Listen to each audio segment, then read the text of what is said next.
energy infrastructure battles raging in the national debate at the time, David Ludlam, then Westcoga executive director, did an amazing job building a bipartisan coalition of supporters for the concept of Colorado natural gas for export to Asia and abroad. We took that idea, that thought, that the other Rockies basins, the Uinta, Green River, and San Juan, had many of the same challenges in finding their natural markets, and crystallized the concept during a forum at the Uinta Basin Energy Summit, along with the heads of the Colorado Energy Office under then Governor John Hickenlooper, now Senator Hickenlooper from Colorado, and the Utah Governor's Office of Energy Development under Governor Gary Herbert. And our focus is really on Jordan Cove LNG and Rockies production. Out of this discussion came the idea for a report that would establish the economic and technical case for the Rockies basins as an LNG exporter to the Asian nations and the world. Understanding the problems and challenges were and are more political than technical and economic, the report called for the establishment of a 501c4 started by state and tribal governments to advocate for their basins. We are, to my knowledge, unique in our structure in the format of our leadership. We are government-led from the start. Colorado Mesa University, county governments, and other stakeholders provided the funding and expertise for this study, released in 2019, and it formally called for the establishment of Western States and Tribal Nations Natural Gas Initiative. Our mission and vision are really quite simple: to encourage, support, and advocate for a robust and sustainable North American natural gas industry that exports gas produced under stringent environmental standards.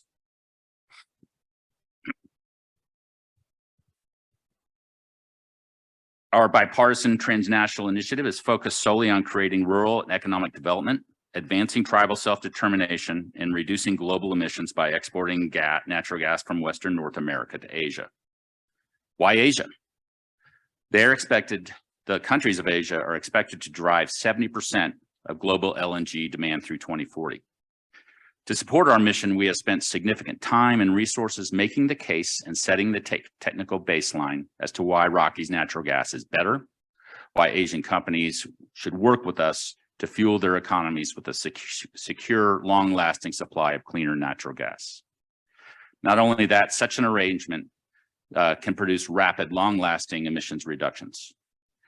Our 2021 study, and this is a long mouthful, life cycle assessment of greenhouse gas emissions from liquefied natural gas exports from North America's West Coast for coal-displaced electricity generation in Asia, pause, found that LNG exported from the North American West Coast to China, India, Japan, South Korea, and Taiwan would create net life cycle emissions reductions of between 42 to 55% if used to replace coal-fired power generation in Asia.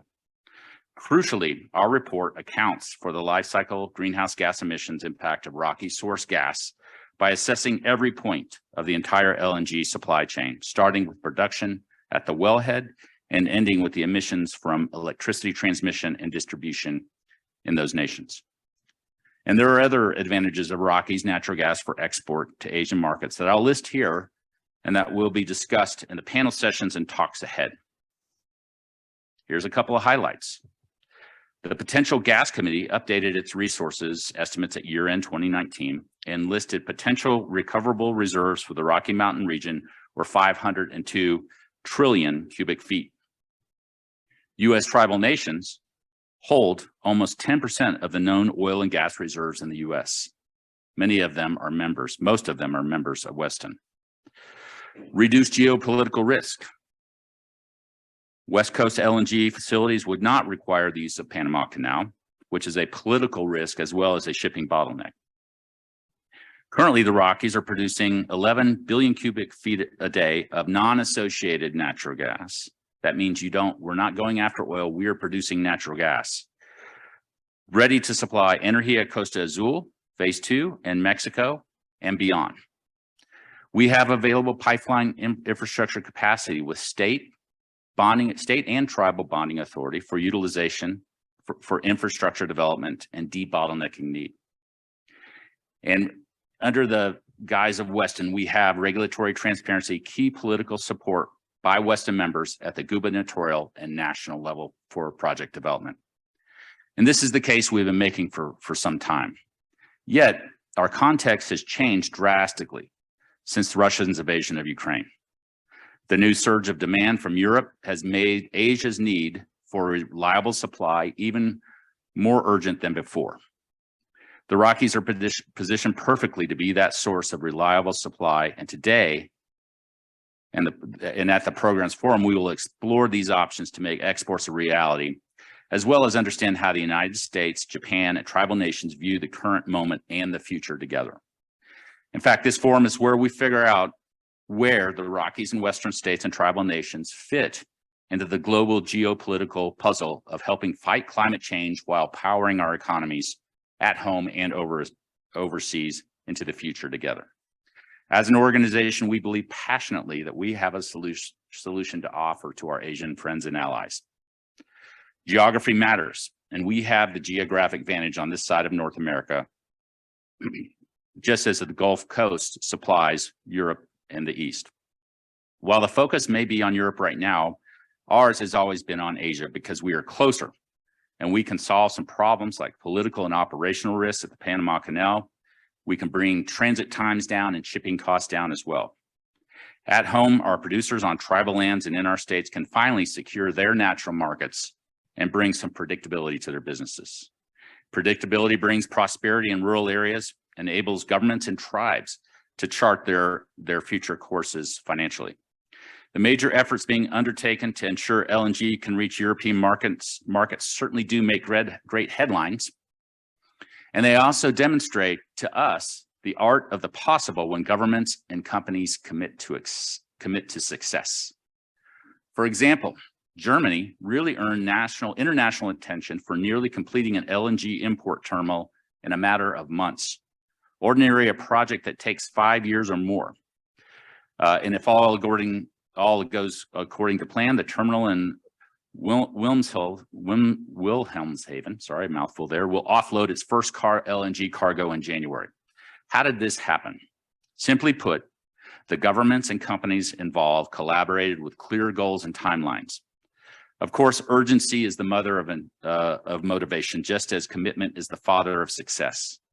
Weston is built to foster collaboration, commitment to vision, and now urgency enters that equation because LNG demand globally has been upended and increased. We are here to educate our friends from Japan and eventually other friends and allies from other LNG importing nations that the governments that make up the Western states and tribal nations are here to work with them to solve their energy security issues and do what friends and allies do, help each other. As I mentioned before, we are going to hear directly from governments, not just from the governments of Western states and tribal nations, Westons, but tribal nations, Japan's, and the US government. We are very excited to have Mr. Takeshi Soda, the oil and gas director for Japan's Ministry of Economy, Industry, and Trade, with us here today to share Japan's perspective and view of the future of LNG in Japan. That dovetails very nicely with a keynote video address from the US Ambassador to Japan, Rahm Emanuel, who has a direct view into the Japanese-United States Energy Security Dialogue, which launched on December 1st, in which METI, Ministry of Economy, Trade, and Industry, is a key participant. LNG plays a central role in the dialogue as a pathway to the future as we look forward, building a more decarbonized energy sector. Ambassador Emanuel is an advocate of LNG as a way to lower carbon today and tomorrow, and we are excited to hear what he has to say. And this afternoon, we have a high-level panel of senior tribal leadership discussing their perspective on resource development. We are proud that our forum will provide an unfiltered view from the tribal nations themselves. Governments are at a critical element on meeting the energy challenges ahead, but we cannot get there without the investments and expertise of private companies that exist to provide the solutions. We will hear from Sempra Infrastructure Partners about their liquefaction portfolio development plans, and particularly their additional capacity plans for Energía Costa Azul near Ensenada, Mexico, an ideal export route to Asia. Enbridge will share their view on the value of the North American gas molecule, faster, better, cleaner for Asia, and their investment in the Enbridge wood fiber LNG export terminal in British Columbia. In short, we have a stimulating and exciting forum for you today, and we believe we'll find some of the solutions to the energy challenges we face in the Western states and tribal nations, Japan, Asia, and beyond. A couple of housekeeping notes. We opened the forum to the public because we believe it's important for the public to learn more and hear directly from the experts.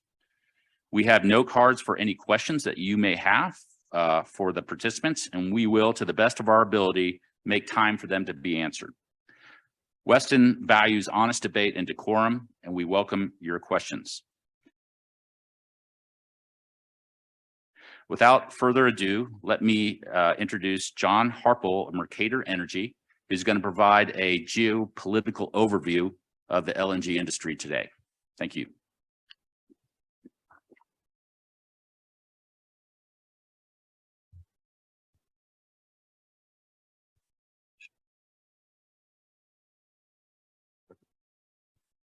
Good morning. Thank you. You were kind enough to recognize that Andrew, that I spoke about this 12 years ago.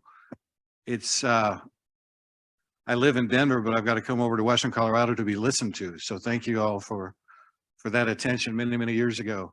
To give you a little background, my company Mercator Energy manages almost 3 billion cubic feet of gas per day now. The US produces about 100 billion cubic feet of gas per day.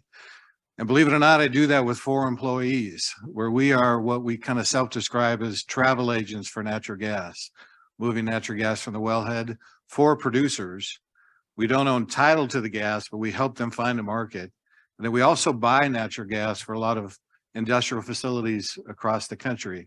One of those is an ammonia making plant in South Louisiana that burns as much as 140,000 MMBtu of gas per day. So we get quite a look across the country, from Pennsylvania to California, Montana to Texas.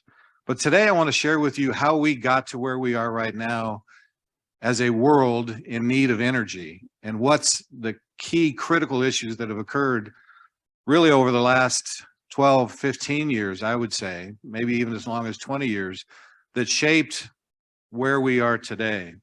So let me start with this. This is just a quick look at what the gas price has done. Now, I think it's very important to understand that the natural gas prices in Europe didn't start running when Ukraine was attacked by Russia. There was a dearth, there was just an absence of wind energy in the North Sea about a year ago and more, I'd say probably 18 months ago, where they had to fire up natural gas fired generation to make up for the wind energy that didn't show up. And so we saw natural gas prices run to the mid $30 in Europe before Ukraine was invaded. This will give you an idea of where we were August 24th. So the top strip is $7.56. That's how much natural gas costs. If you were to buy natural gas in the US for a year, you'd pay nearly $7.50 for it. For JKM, now this is gas delivered to Japan, Japan-Korea market, it was $67 for 1 year's worth of natural gas. I mean, imagine what that does to an economy when you have that price. And then look what was driving all of this. It was trying to make up for the natural gas that Putin and Russia were not delivering to Europe by virtue of sending liquefied natural gas tankers to Europe. And so we saw a price then at $83. These are the prices a couple of days ago. The NYMEX Henry Hub price for 1 year was $5, JKM $36, Europe $43. Let me tell you, I learned this business by buying natural gas for all the General Electric facilities in the US. In 1989, 90, 91, and 92, I was traveling about 150,000 miles a year to all the GE industrial plants, showing them how to buy natural gas from their sister company, their producer company that I worked for in Denver, Ladd Petroleum. And so you really got a good look at the energy costs and how critical it was to the manufacturing and industrial process. For most of those GE industrial plants, natural gas is one of their top 3 costs.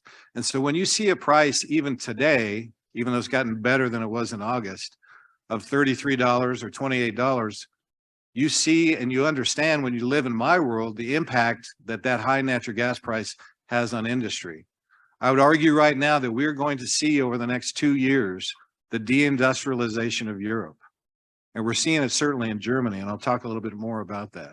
So how did we get here? How did we wind up in this place as natural gas consumers? The EU and specifically Germany made 4 horrible mistakes. Over-reliance on renewables. They retired their coal plants too early, their nuclear plants too early, and an over-reliance on and under-reliance on fossil fuels. And those fossil fuels they did rely on were from a very suspecting supplier. So this is back in 2009. This is actually a slide, a presentation that I gave here, that back in 2002 and 3, we thought that by now, here in the US, that 25 to 30% of our natural gas would come from Russia. In fact, I was sharing the story. I worked with an Indian tribe up in the northwest part of the US, up near Bellingham, Washington, partnered up with this tribe to work on imports. And then along came the shale revolution, which was quite an education for all of us. So just as an example, we didn't know what the Marcellus and Utica was, in 2002, 2003. It now supplies 26 BCF to 28 BCF of gas per day. An astonishing growth in production in a very, very short period of time. So my premise is that this is a trap that Vladimir Putin has been laying in wait for 20 years. If you're the head of Russia and you want to leverage your greatest asset to recover the Soviet Union, what's your greatest asset? They own the largest reserves of oil and gas in the world. And I swear to you, it's a 20-year plan of his to weaponize that strength of the oil and gas reserves. And Europe is now paying the price for it. Europe walked into this, and I still don't quite understand why Germany led the way. But as Andrew kind of intimated and others, that I've been watching this to the point of probably stalking Vladimir Putin over the last 15 years. I've been writing about this issue and talking about, why would you go to Grand Junction, Colorado to talk about Russia and its concerns that you have 15 years ago? Well, it's because of what we're seeing played out right now. So when I talk about the resource, look at the size of Gazprom. This is the Kremlin-owned natural gas company. Look at the size of Gazprom in terms of the other companies in the world. This is what you want to leverage if you're Vladimir Putin. 25 to 40% of Gazprom and Rosneft's budget makes up Russia's budget. 25 to 40%. And so I heard one speaker just describe Russia as one big gasoline refinery, and I'd say that's probably fairly accurate. So what I'll cover today is Putin's trap enabled by the pro-scarcity environmentalists.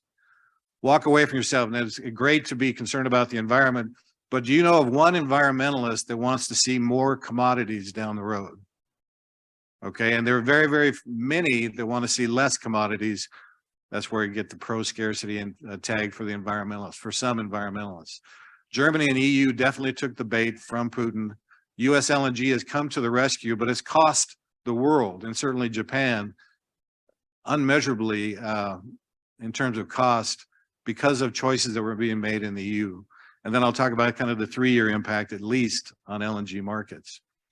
So there were many mistakes made by Germany. Angela Merkel trusted Putin. She actually wanted to trade with a company that she considered the biggest threat, thinking that that trade would bring them in closer.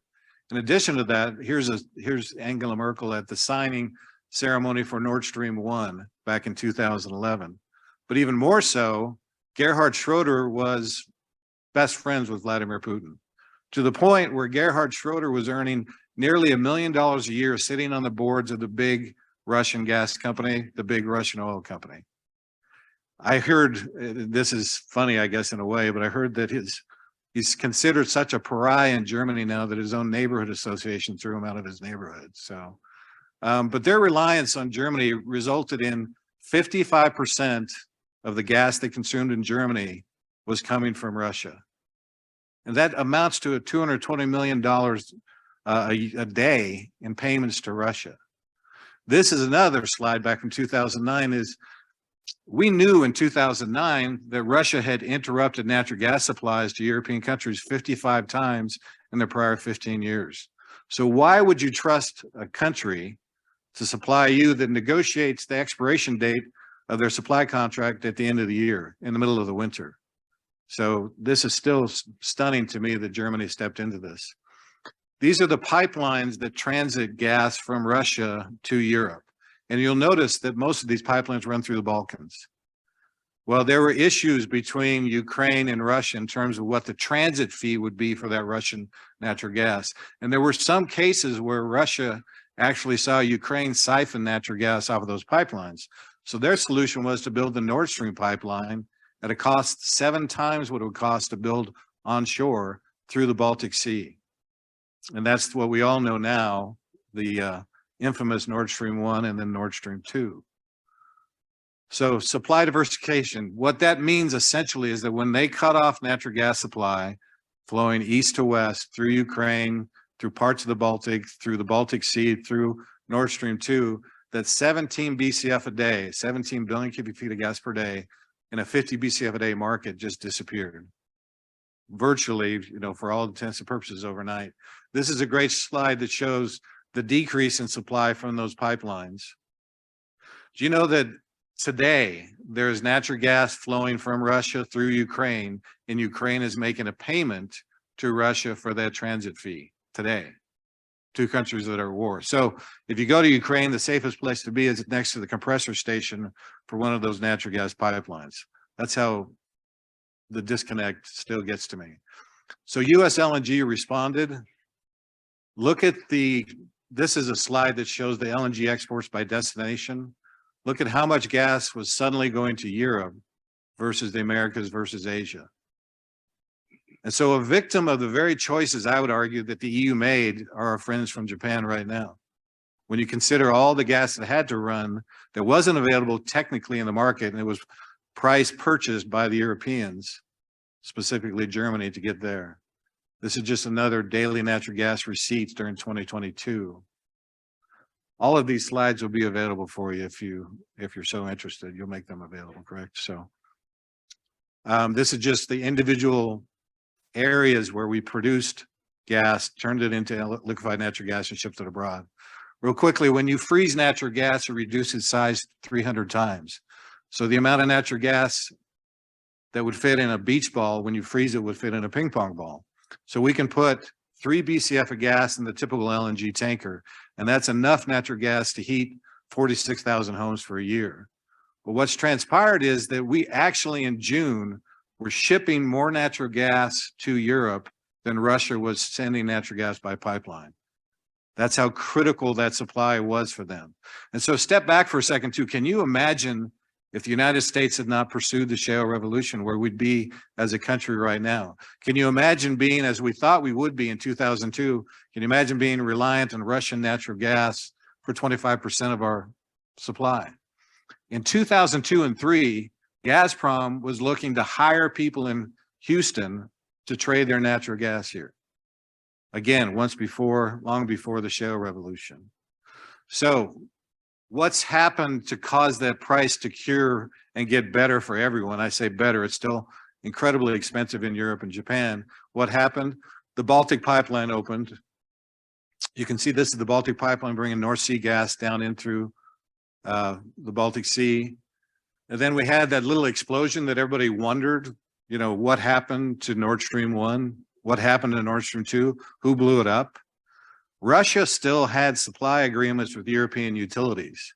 They cut off all natural gas, and then amazingly, 2.5, 3 weeks later, the pipeline that would take that gas to them blew up. I swear to you, this is a force majeure event created by Russia so that they couldn't keep ticking off the amount owed to the European utilities. And nobody claims responsibility for it. I bet, with 100% accuracy, I think that it was Russia, because they were trying to send a message.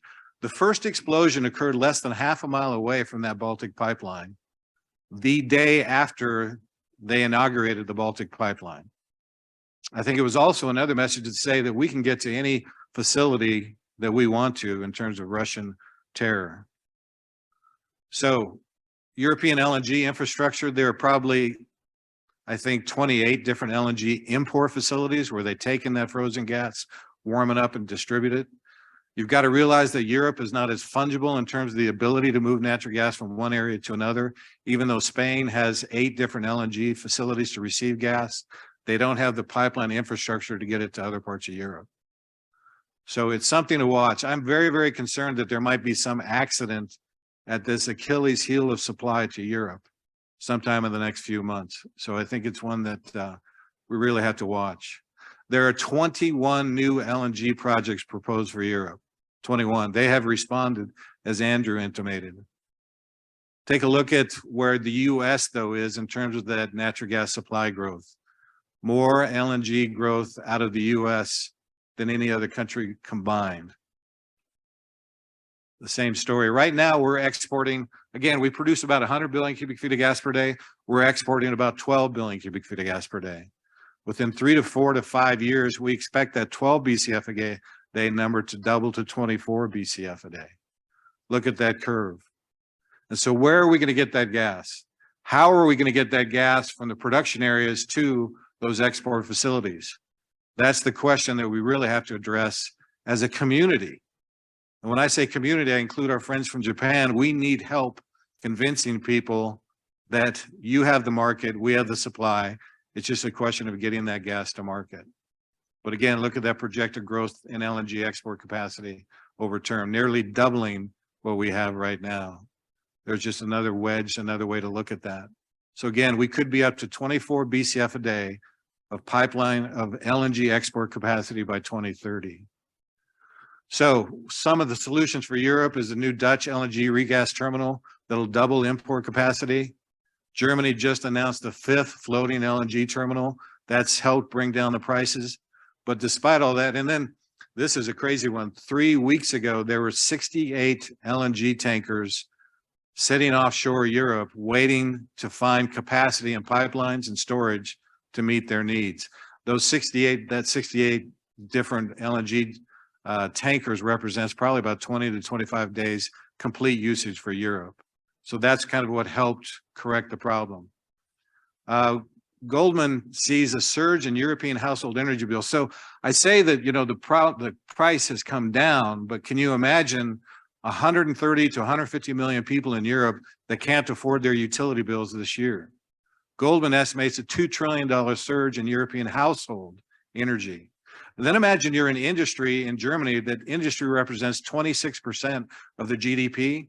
Imagine being laid off at a cement plant, a fertilizer plant, you know, a coal plant, you name it, and having to go home and pay those energy bills. Germany is still very, very concerned about social unrest.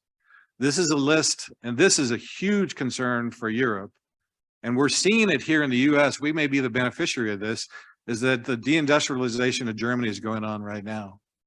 We're seeing facility after facility after facility. BASF, for example, fertilizer chemical company, wants to export their production to the United States to get closer to the source of their energy intensive manufacturing.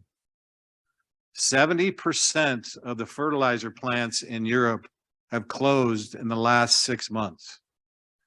And so for me, my biggest concern is, what does that mean to sub-Saharan Africa and South Asia? It's the price rationalization is a new term for these people are going to starve to death. There are expectations that there are as many as 450 million people across the planet that will be subject to less fertilizer and thereby less food. Imagine all the chemical plants, steel plants, aluminum plants, all of these energy intensive industries that are closing and trying to relocate over the next few years. This is a slide, this is the most stunning slide that I've seen in the last 5 years. And in the orange bar, essentially, that if we stepped away from using fertilizer, now again, there are 3 types of fertilizer: potash, phosphate, and nitrogen. The first 2 are mined, potash and phosphate. The third one, nitrogen, 72% of the total nitrogen fertilizer in the world that's produced comes from natural gas. The remaining 28%, they still use coal in China to make nitrogen fertilizer. And what does fertilizer do? It enhances your food production. Without nitrogen fertilizer, if we eliminated all fossil fuels, half the planet starves to death. More than half, 5 billion people could not survive out of the 8.5 billion people. And we're expecting another 1.5 billion people by 2050. So again, think about environmentalists that don't want commodities. But think about the starvation that's going to occur in South Asia and Sub-Saharan Africa and start as soon as the next couple of years because we're not making fertilizer out of very, very expensive natural gas. If you accumulated all of the nitrogen demand for natural gas in the world and said that was one country, it'd be the 10th largest consuming country in the world. That nitrogen, the country nitrogen would be. And so we as an industry have to connect the dots for people. We have to show them where fertilizer comes from and what it means to the world as a whole. 65 to 70% of the caloric food intake in the world comes from those 4 grains. All of those are intense users of nitrogen fertilizer. And with the goal of fertilizer to increase the yield. So I'm very, very, very concerned about ammonia prices, nitrogen prices, and what it's going to do. But more importantly, I think today's fertilizer shutdowns or tomorrow's famine, I think a great chunk of the world that's oblivious to this fact is going to wake up to it over the next couple of years. To make our argument as producers, as creators of wealth, as producers of natural gas, that we have to have a place in this discussion about climate change. Do you want to save the planet, eliminate all fossil fuels at the cost of half the population of the planet? As that question is presented to more people, I think we know what their answer will be. This is a chart of the food costs for different countries. And I'm sorry, but to me, and this is probably going to be the quotable quote, there's probably a newspaper here, but this whole decision about climate change is a lot of rich white guys deciding how other people will die. That's what it boils down to. And I hate that.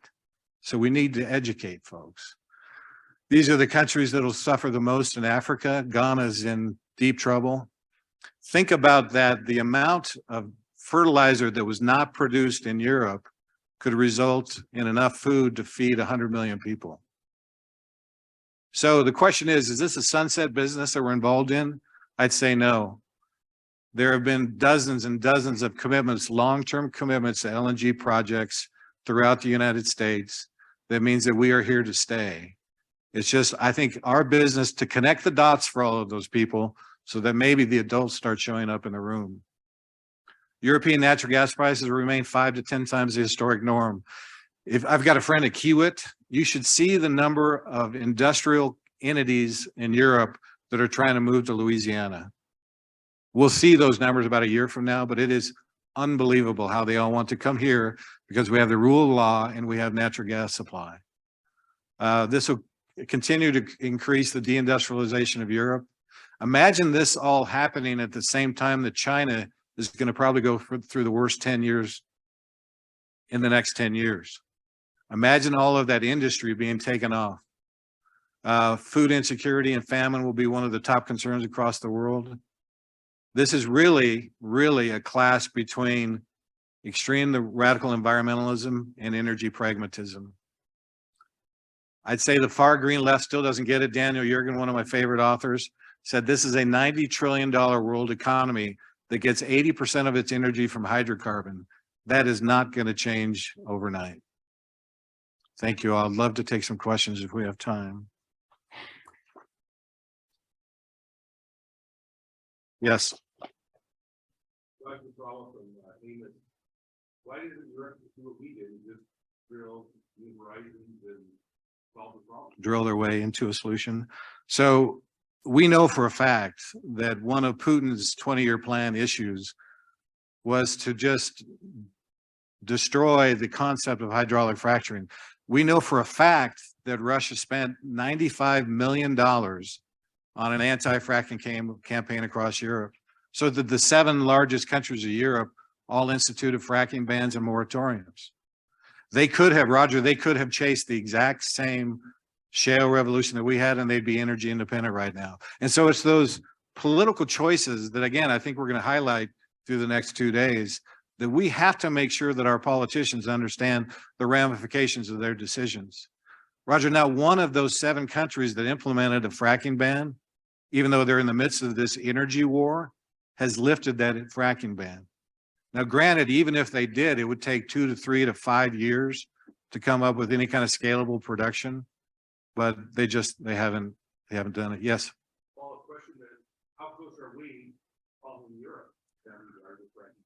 So this is, again, greatest concern. How close are we to following Europe in that fracking ban? This current administration is doing everything they can to make production of natural gas and oil in the US difficult. And so, FDR even got it before we entered World War II. It's the Lend-Lease Act to help Europe. We're in what I call the waiver and weasel era right now, where they understand. You got to give it to the pro-scarcity environmentalists. They understand that the Achilles heel for us is getting our production to a market. And so you see all the intervention and efforts to stop any kind of pipeline. And that's, we saw that on day one of this administration. I think things are going to change. And I think this issue with food scarcity is going to help people connect the dots like they've never connected the dots before. How many of you knew that, all of our natural gas, that 70% of the nitrogen produced in the world comes from natural gas? Raise your hand if you understood the connection between natural gas and fertilizer. You go to your neighborhood party and ask that question, they have no idea. And again, these are people that think we get electricity from the wall, but we have to make that critical connection, that we create something the world needs, and we have it here. And we'll show you over the next day and a half about how much gas we have here. We're blessed with more natural gas than we can imagine. So, any other questions? Yes.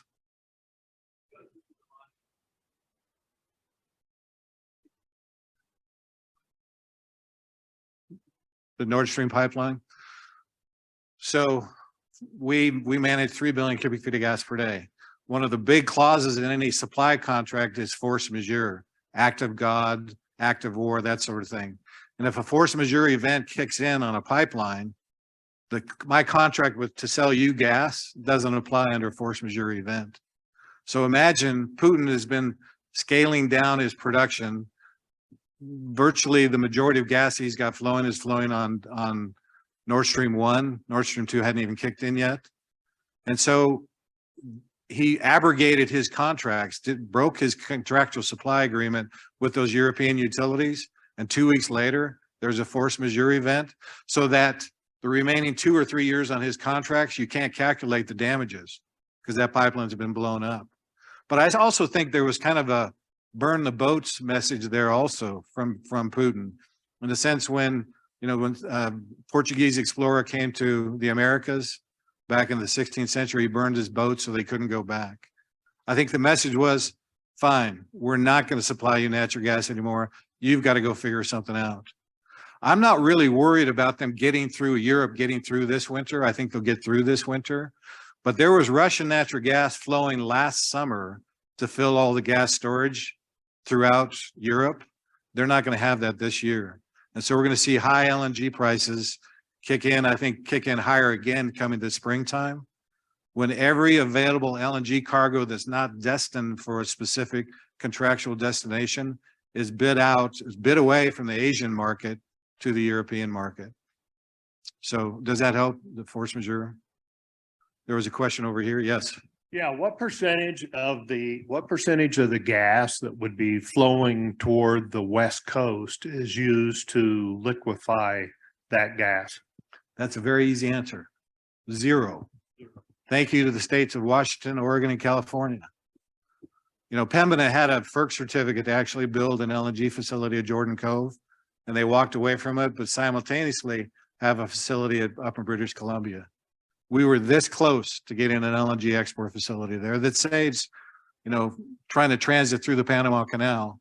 But I think for me, how many people in Oregon, Washington, California really understand what's at stake here in terms of trying to supply our allies in Asia? That's what I think people in this room have to bring to their attention.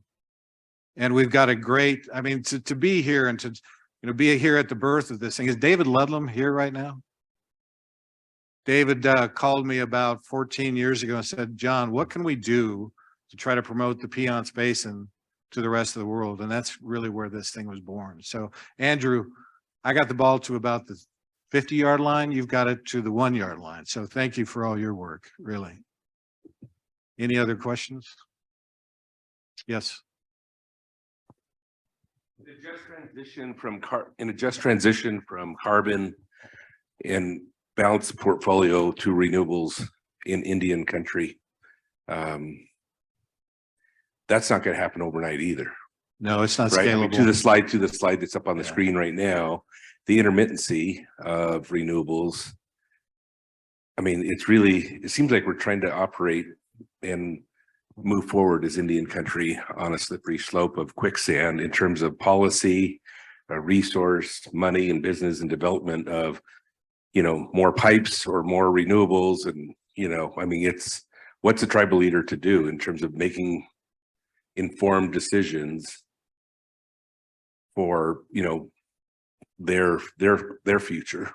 So Roger, thank you. Great question. For me, renewable energy is not scalable. It's got a tiny percentage of the total generation supply right now. But I think it's really important to understand that none of us would promise our daughter perfect wedding weather 3 months from now, nor would we promise a grandchild that we can go fly a kite 2 or 3 days from now. So wind and solar is not dispatchable. And in order for it to actually fit into the grid, you've got to be able to store it. And there is not any utility scale storage right now where you can take the amount of wind and renewable that would be required to run something on a given day and store it. The best example, and please write this one down, you could take 500 years of Tesla's battery factory, the largest battery factory in Nevada, take 500 years of their production, 500 years that would hold 1 day of electricity use in the US. So we can't scale into a solution. I would argue that what happened down in Texas, I wrote a long paper and analysis on ERCOT. What happened down there is that we created incentives for wind and solar. And so you get what you incentivize for. But what you also do is de-incentivize the natural gas industry, certainly in Texas, from trying to build out their system to be there on a peak day. And that's what broke. And so it's a broken model right now that I'm very concerned the Inflation Reduction Act will put us closer to the Texas model countrywide than we are right now. But it's also not to mention there's a lot of social justice issues with renewable that people don't tie into. One of those being that 40% of the crystals used in solar panels comes from the Uyghur region of China. Forced labor camps to mine crystals for solar panels. Now, China's gotten around our kind of abolition of buying Chinese solar panels by having them shipped to Vietnam and manufactured there. But I think a lot of those social justice issues will really come to the forefront over the next 2 to 3 years, driven by some of the famine issues that I hope people are smart enough not to just blame on climate change. So thank you. Yes. John, I was in the room 14 years ago when you and David had that conversation, and I'm glad to be in the room again today to hear the continuation of that. Barring the problems that we have with the legal fights and the regulatory hurdles to try to get LNG plants on the West Coast so that we can supply our Asian Rim nations, our friends there with LNG. I see you've also, not really a question, but I see you've also made a business case for the nation tribes to utilize the natural gas that they have while we wait for those pipelines and LNG terminals in the West Coast. I can see a real easy solution for some of their needs with respect to the development of fertilizer plants here in the US, utilizing natural gas near its source rather than all of the infrastructure to move it, and suddenly become an exporter of some of those fertilizers in addition to LNG when we do get past these hurdles. I've actually considered that. I've done some work for some Eastern European companies analyzing where we should site fertilizer plants. And unfortunately for the production that we have on tribal lands now, it's not really near water. You want to have an ammonia plant so that you can touch into at least 50% of your market overseas. And so I think it's a great idea, but even planting an ammonia plant in the middle of Iowa, corn country, is problematic because you can't export it. So a big chunk, so imagine what happened in Europe is that 70% of those fertilizer plants closed. Those that stayed open were supplying local demand, but 70% of those were probably exporting to West Africa, to you name it, because they were on water. That's why you see such a concentration of fertilizer plants down in Louisiana. You know, that area from Baton Rouge to New Orleans has seen 80 to $100 billion of ammonia plants built in the last 15 years. And I'd argue you'll probably see even more so. So the focus is to go, if you're in the mid-continent, you have Appalachian, Utica, Marcellus production, or Permian production, is to go down to where the demand is. What I'm saying is there's a lot of demand in Asia for our natural gas, and it's a lot quicker and easier to build a pipeline to the West Coast. So who do we have to convince as a community to allow that to happen? Don't we want to bring those allies, those critical allies in Asia closer to us? I'd say absolutely.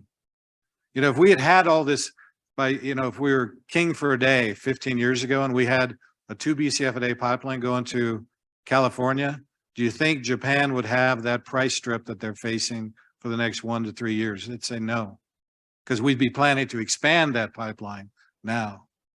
So the restraint of trade that's occurred from those 3 West Coast states, you know, from their individual Department of Environmental Quality, the DEQ for each state equivalent, is astonishing to what it's done here. In 2009, when we had price signals, we had 110 rigs running in the Piceance Basin. Today, I think we have 4 or 5. And so again, that for me is a lack of access to markets that's been brought down on us by pro-scarcity environmentalists. That's just not right. We'd probably have 15 to 20,000 additional jobs based out of Grand Junction if we had access to those Asian markets. I think I've taken more time than I have scheduled, so we have one more, yes? Yeah, but sorry, one last one. I see New Mexico, I see Colorado, you know, I see the Rocky Mountain West. Right. I don't see Washington, Oregon, and California. How hard is it gonna be to get those 3 flags on that include? If you really take a look at the decarbonization goals of so many of these people, do you know how much natural gas in our states out here could displace coal-fired generation in China? I mean, if you really wanted climate change solutions, you'd produce as much natural gas as possible. There's a guy named Toby Rice that runs EQT. I'd encourage you all to take a look at what Toby Rice has put together in terms of decarbonizing the world by doubling the amount of natural gas we produce here in the US and exporting it. We are blessed with this gas. We're blessed with these resources, and we don't try to leverage those as a weapon as some leaders do. But I think it takes an educational process to get people to connect the dots and understand. So thank you all for your time. I appreciate it.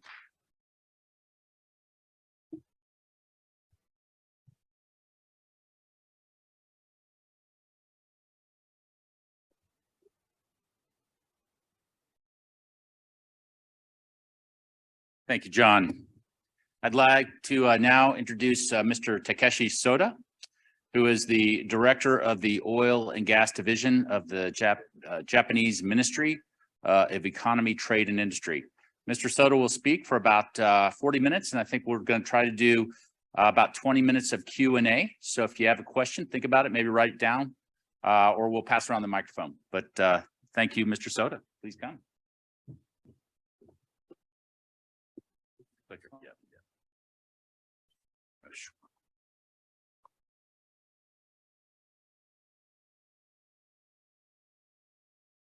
Yeah. Good morning, everybody. I'm Takeshi Soda from METI, Ministry of Economy, Trade, and Industry of Japan. And then thank you for inviting me to the North American West Coast LNG Export Forum.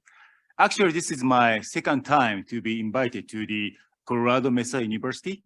It was 5 years ago, and then it was also like the first time Western states and tribal nations had this kind of forum. And then at the time, I was invited. And then I also explained about how Asia needs the LNG from the United States at the time. And then 5 years has passed, and then the situation has not so changed, or the situation has become much worse. I mean, after, Ukraine crisis, and then we are now under the pressure from the sudden disruption of LNG, especially from Sakhalin-2 project. Maybe you have heard. Not yet. I'm waiting for this slide. But we import Russian LNG about 6 million tons a year, and then it's a huge amount for Japan, even though it's 9% of our LNG import from the world. But as of now, the oil, natural gas price or energy price has been soared after the Ukraine crisis. That means that if we switch this 9% LNG to the spot LNG, that makes, the Japanese utilities make bankruptcy. And then our price of electricity and the price of gas will be also soaring. So it should be, very, embarrassing. We have to still rely on Russian LNG gas, but we have to survive in this situation. In that sense, even though we're making pressure on Russia under the sanction of G7 countries, but we always ask US government and also European government to make a kind of exemption for the sanction on Russia, especially for the importing Sakhalin-2 LNG. So this is my introduction about how we are under the pressure of the energy sudden disruption. So I'm going to start my presentation. How to do that? Okay. So firstly, I want to deliver the story about the energy demand forecast issue, because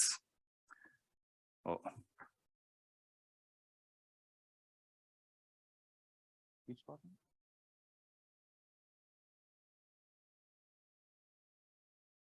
Go to next. Okay.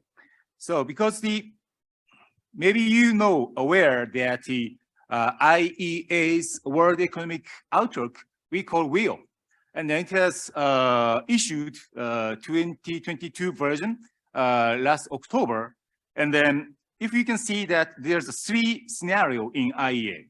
Steps is the government pledged their policies. So this is kind of as usual case.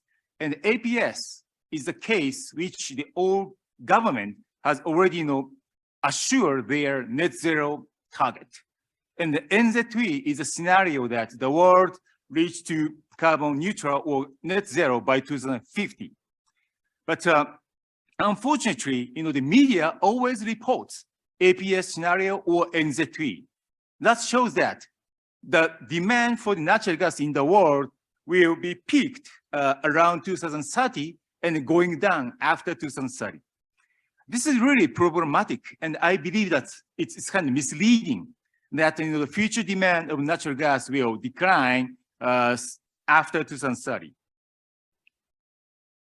However, if you see the other scenario or other analysis by a private institute or private research institute, for example, FG Outlook, you can see that the demand will peaking around 2046. And especially for Asia, you can see the blue bars, it's going to be, increasing until 2050, mainly in Asia. And next slide, this is the Rystad Energy Outlook. This is also showing that peak will around 2038, and especially in Asia, the peak will not come until 2050. And then this is the IEEJ, Institute Economy Energy of Japan, their energy outlook.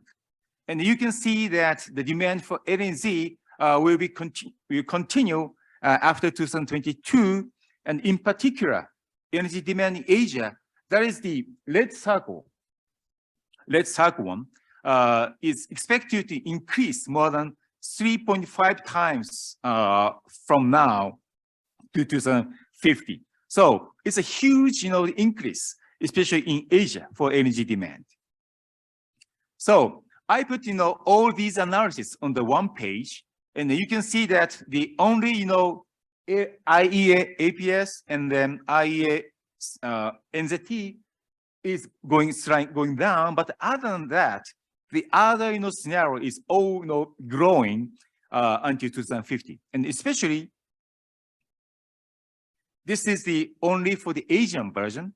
Asian demand is also growing at least until 2050. So this is the story which we really want to deliver to you.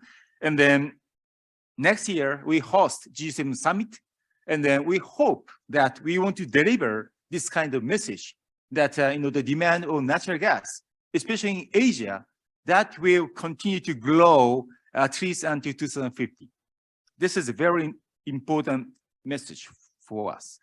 And then we're going to move to the global energy trend. And then we believe that now is the kind of the severe energy competition in the world.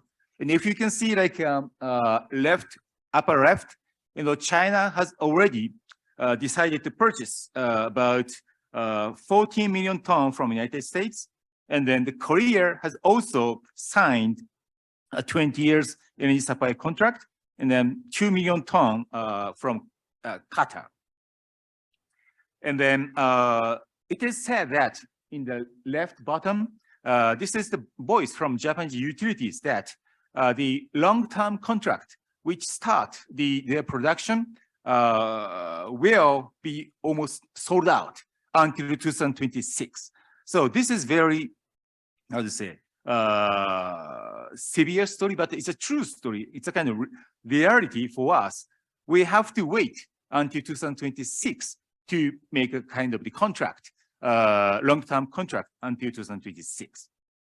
And if you see the upper right, this is the the EU situation. So they decided to increase their energy volume by 36.8 million tons.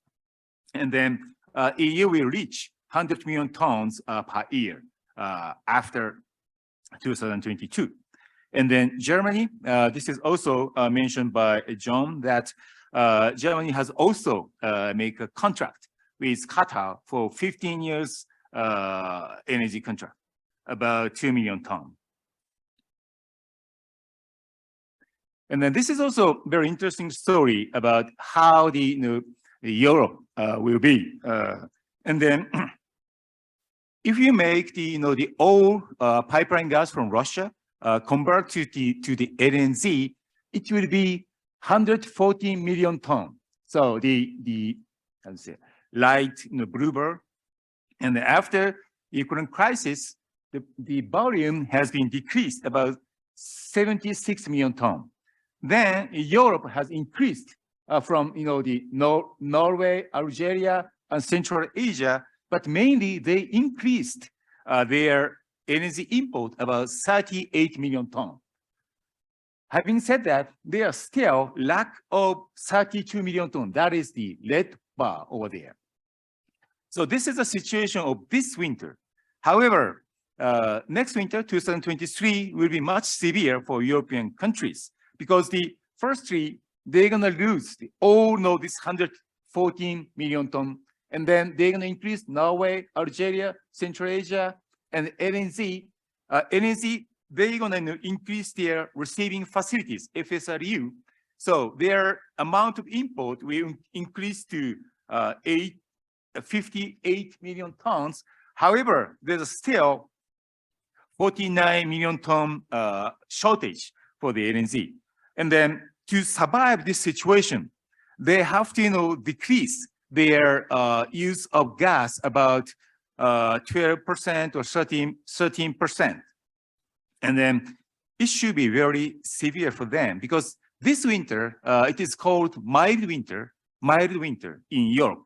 So they can survive just 7 to 8% reduction of their gas usage. However, mild winter means they can easily reduce gas about 7% to 8%. So this year, there's no problem in Europe, but the next winter, it's very severe for them.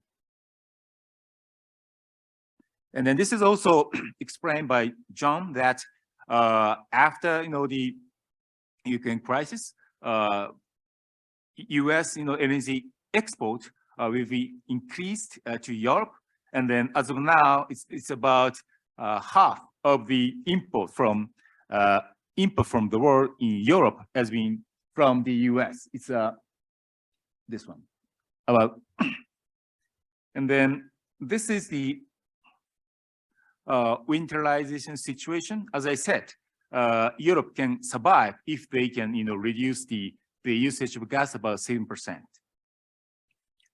And then this is also the very, impressive PowerPoint.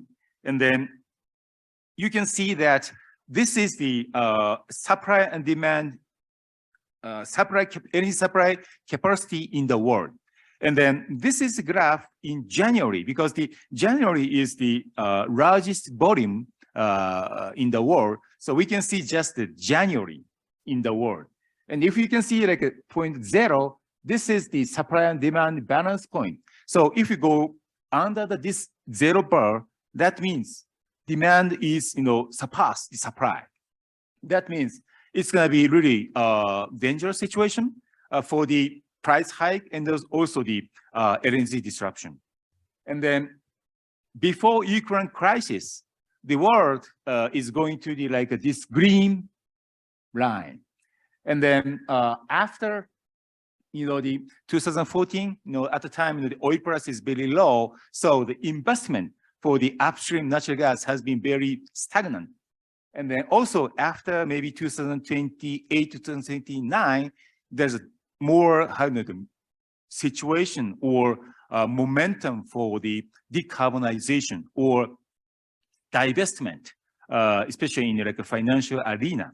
In that sense, however, the demand for the energy in Asia has been growing. So if you can see a green line, it's going to be going down until 2025. Then Qatar will expand their energy production since 2026. And also US and Australia will also expand their production after 2026. That makes, the global energy supply capacity will going up until 2030 around here. However, after, the Ukraine crisis, European countries declare that they will never use European gas. That means we lost about 114 million tons of LNG from Russia. That makes the situation much severe. So going to the red line, it's negative supply capacity about 7.6 million tons per month. So it's going to be really severe. And then this shows that the world will be, energy supply and demand will be tight, at least until around 2030. And especially around 2025, the world situation is very severe for the sudden, the energy disruption. Sorry. And then what has happened in Asia? And then this is also mentioned by the John, his presentation, that you see that, the Europe increased their import energy about 38 million tons. However, some countries, especially in Asia, lose their import energy because it's so expensive. And then, especially, Pakistan and Bangladesh, these countries are forced to their people to black out for several hours in a day. And then Vietnam and Thailand, they are now switching their gas power plants to coal power plants or diesel power plants. And then not to mention that, this is very, bad situation for the climate issues. But situation is like this. So actually, I am the member of IEA, and then 2 months ago, IEA has started a gas security workshop and I was the vice chair of that workshop.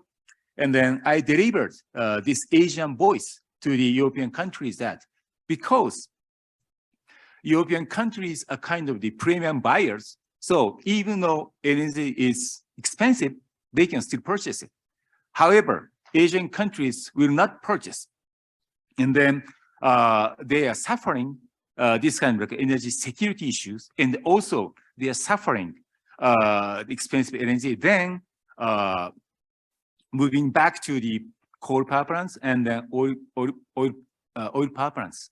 This means that the world needs the more supply of natural gas or LNG, as John mentioned, because this is not only the issue for the energy, but this is also the issue of the kind of food or the people's life, especially in like South Asia and also the Sub-Saharan regions.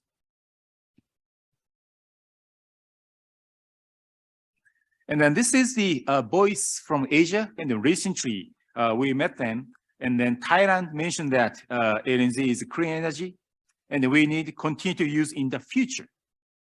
Singapore is also mentioned that LNG is the cleanest fossil fuel, and then important transition fuel for many countries.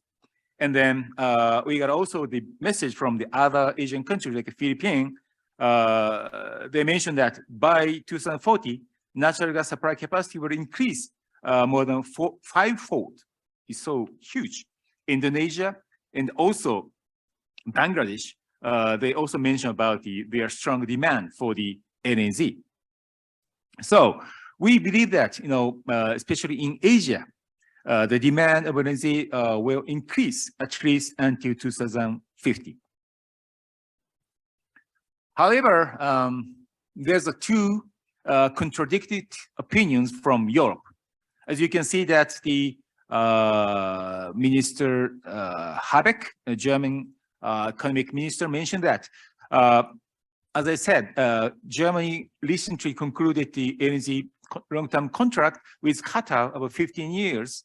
However, they also mentioned that they don't need long-term LNG.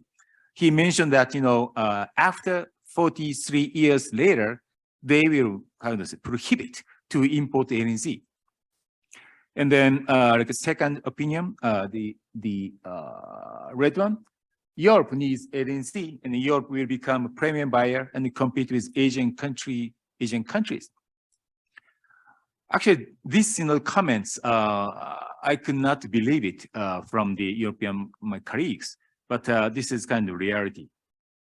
And he also mentioned that after 2030, they will reduce the gas consumption. So this is the kind of the contradicted voice from the European countries.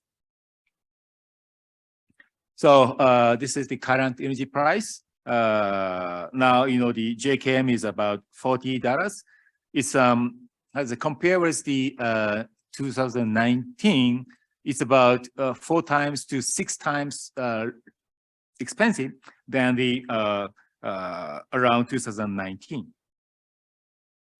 And then when the spot price or market price of LNG will going down, JOGMEC is our governmental agency prospect that around 2030 the spot price will close to the long-term contract LNG price. This graph is also very interesting that you can see that this is the demand. The red line is the demand line, and then the brown or yellow. This is the already the existing constructing the energy facilities or FID has already done. After that, there's still 100-ton, million-ton gap between the projected global energy demand as of 2030. And then, however, there's also energy project currently aiming for the FID. It's about 178.6 million ton. So it looks like over the kind of gap of the 110 million ton.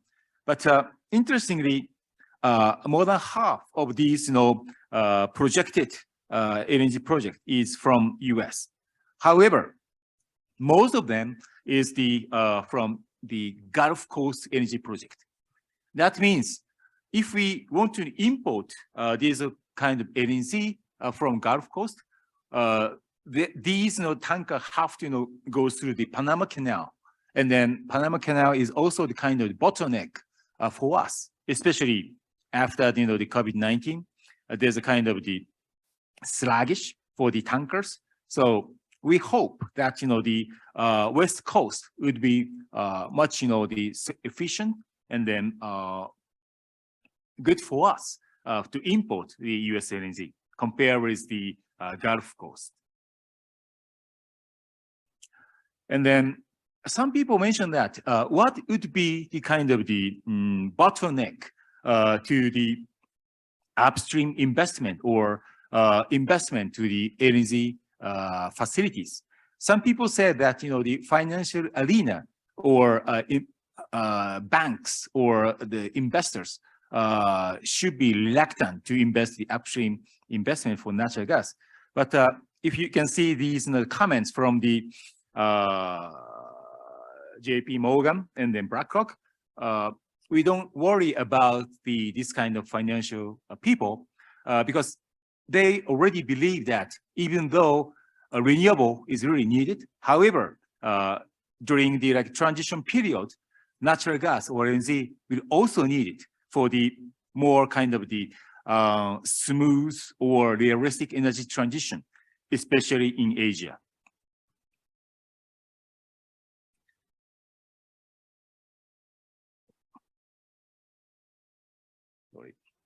And then this graph is also interesting that the left graph shows how the SPA or HOAs of the US LNG has been increased after the March 2022, and then who has become the buyers of this kind of long-term contract. And then you can see that Europe is 24% and China is 23%. And then interestingly, Major is 33%. This shows that they are also taking the risk for the long-term contract, more than like 15 years.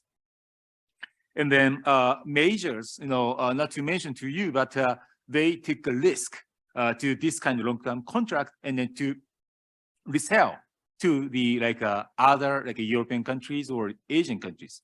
So this is very interesting issue.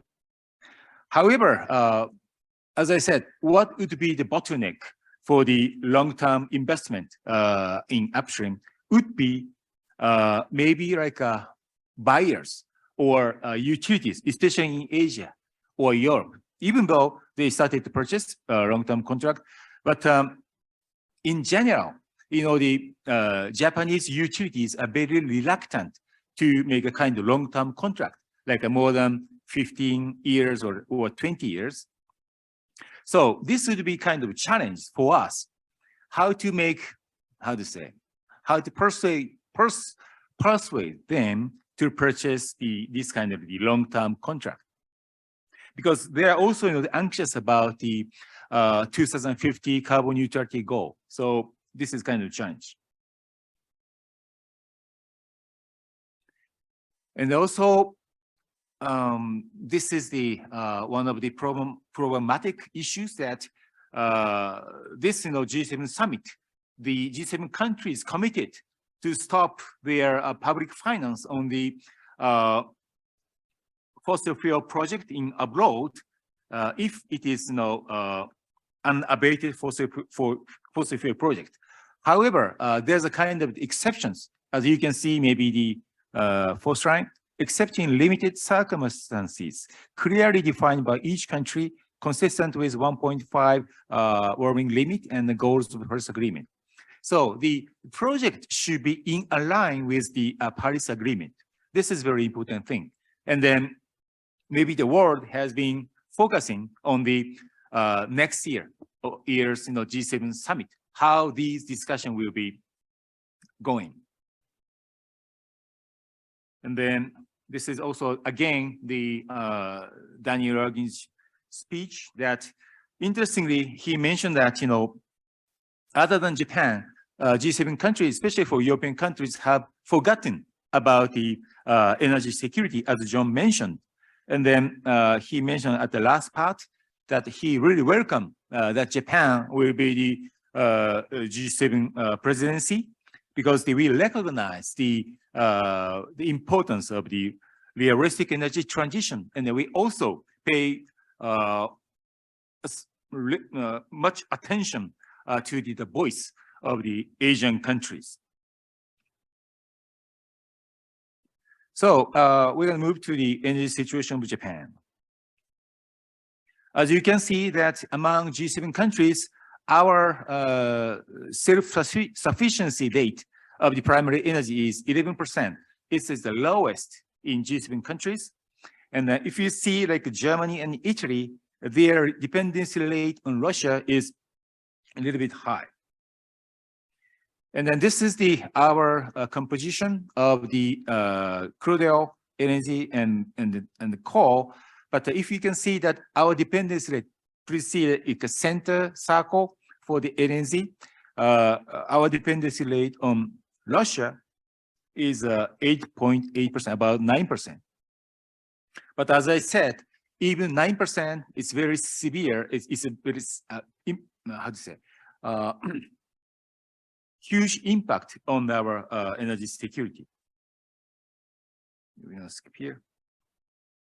And then we are now not only the risk of Russia, but also the Freeport has been stopped until even now. And then it is said it's gonna partially restart maybe in this month, hopefully. And then Australia has also declared in this summer Australian Domestic Gas Security Mechanism we call ADGSM. And then we, anxious about they're gonna stop their LNG export to Japan due to the shortage in the domestic gas in Australia. But after our severe negotiation, Australia committed to export their natural gas, LNG, to Japan. And then you can see like a bottom of the paper, Malaysia, the Petronas has also the kind of the natural disaster in this September. And then they have also announced their force majeure to that extent.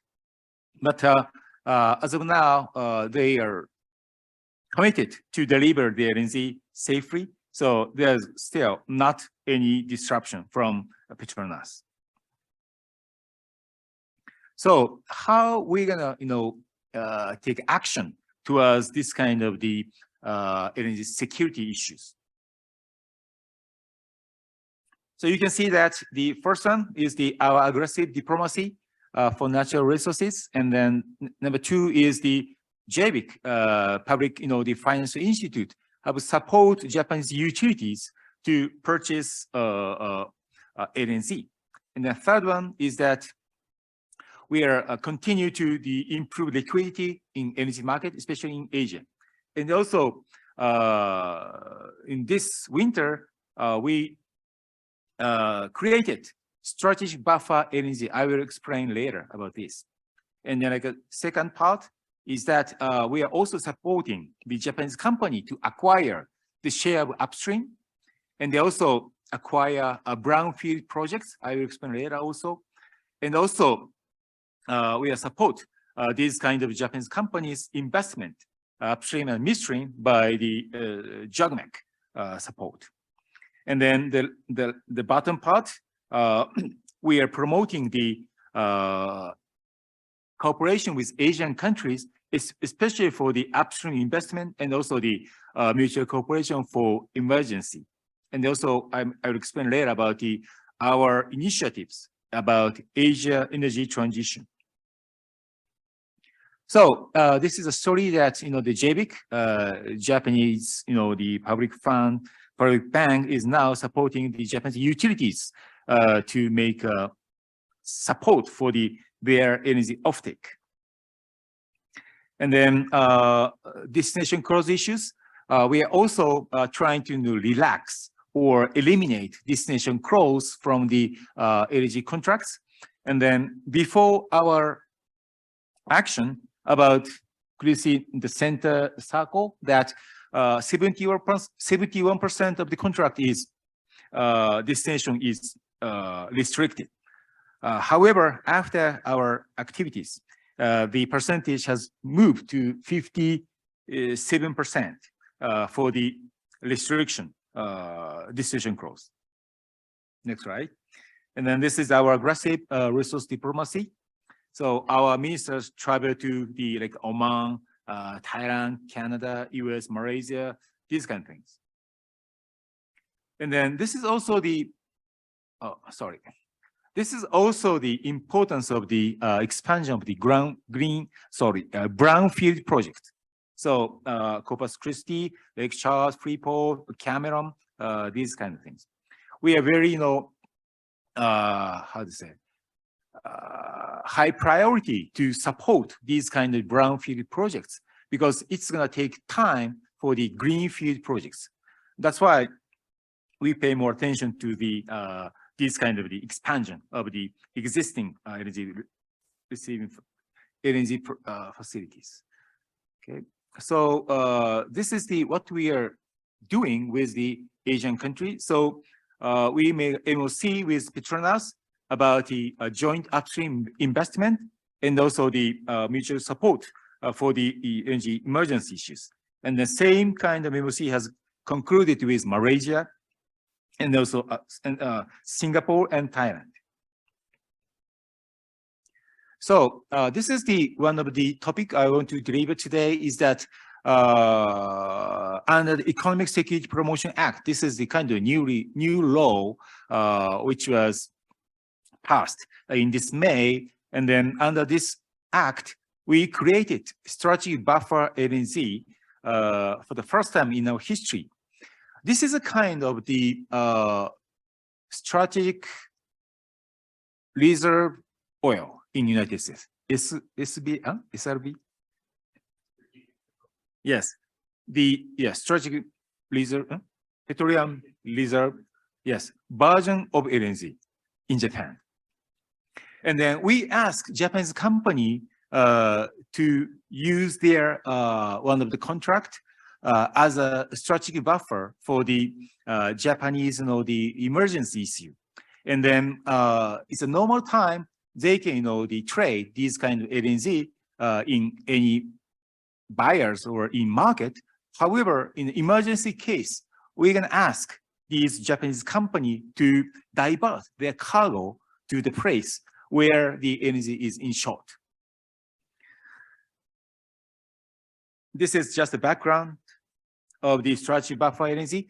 I will share these all presentation sheets so you can read later about these issues. This is also kind of the whole picture of our countermeasure for the emergency situation. And then this is the Wall Street Journal. I was just being interviewed by Wall Street Journal. So please read later about this article. And then how to achieve carbon neutrality issues. So I'm going to explain about the Japan case. So we have already declared to achieve carbon neutrality by 2050. And then this is the plan, especially in 2030. So in the midterm, we have to reduce our greenhouse emissions by 46% in 2030, while securing the energy security, economic efficiency, and then environment simultaneously. This is just showing our target. And then we have already formed the green growth strategy. So we are now focusing these 14 areas like offshore wind or hydrogen, ammonia, and the next generation nuclear, blah, blah, blah. So this is our strategy for the hydrogen. And then we set the hydrogen as a kind of the priority area for our green growth strategy. And the interesting point is maybe the bottom part, our target. So our target for the volume in 2030 will be 3 million ton. And in 2050, it's going to be about 20 million ton for the volume in Japan. And then cost target is in 2030, it's going to be 30 yen, sorry, using yen per cubic meter. But in 2050, it's going to be less than 20 yen per cubic meter, which means in 2050, we want to achieve cost parity, a price parity with the natural gas at the time. This is just the roadmap for the supply side and demand side. And then maybe you have already aware that we believe that the ammonia will be the significant role to achieve carbon neutrality, not only Japan, but also in Asia. And then ammonia is not only for the carrier of hydrogen, but also we can use the ammonia as a fuel for the power plants. And then the JERA, the largest power generation company in Japan, released their emission roadmap. And then the main point of their roadmap is to use ammonia co-firing with coal power plants. So they started the demonstration project last year in Hekinan coal power plants in Japan. And then maybe next year, JERA and IHI move to the much larger volume co-firing ammonia in next year. How it will impact on the Japanese greenhouse gas reduction and also the ammonia demand. Interestingly, if we replace the old coal power plants with the ammonia power plants 100%, that means we're going to reduce the greenhouse gas amount 200 million ton. It's going to be kind of half of our greenhouse gas emission. And interestingly, the market only in Japan will be 100 million ton in the right side, bottom.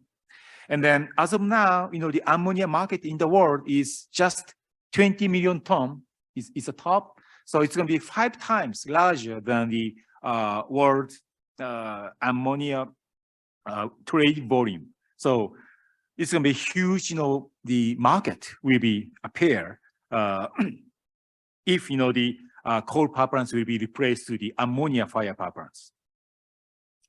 This only shows the cost mechanism of to import hydrogen ammonia to Japan, but I'm going to skip this slide. This is also we amended our JOGMEC Act to support hydrogen, ammonia, and also CCS. So JOGMEC can financially support these kind of Japanese companies project of hydrogen, ammonia, and CCS. This is the total investment will be about $2.6 billion per year in 2030. So I want to move to the how to achieve carbon neutrality, especially in Asia, using by 80.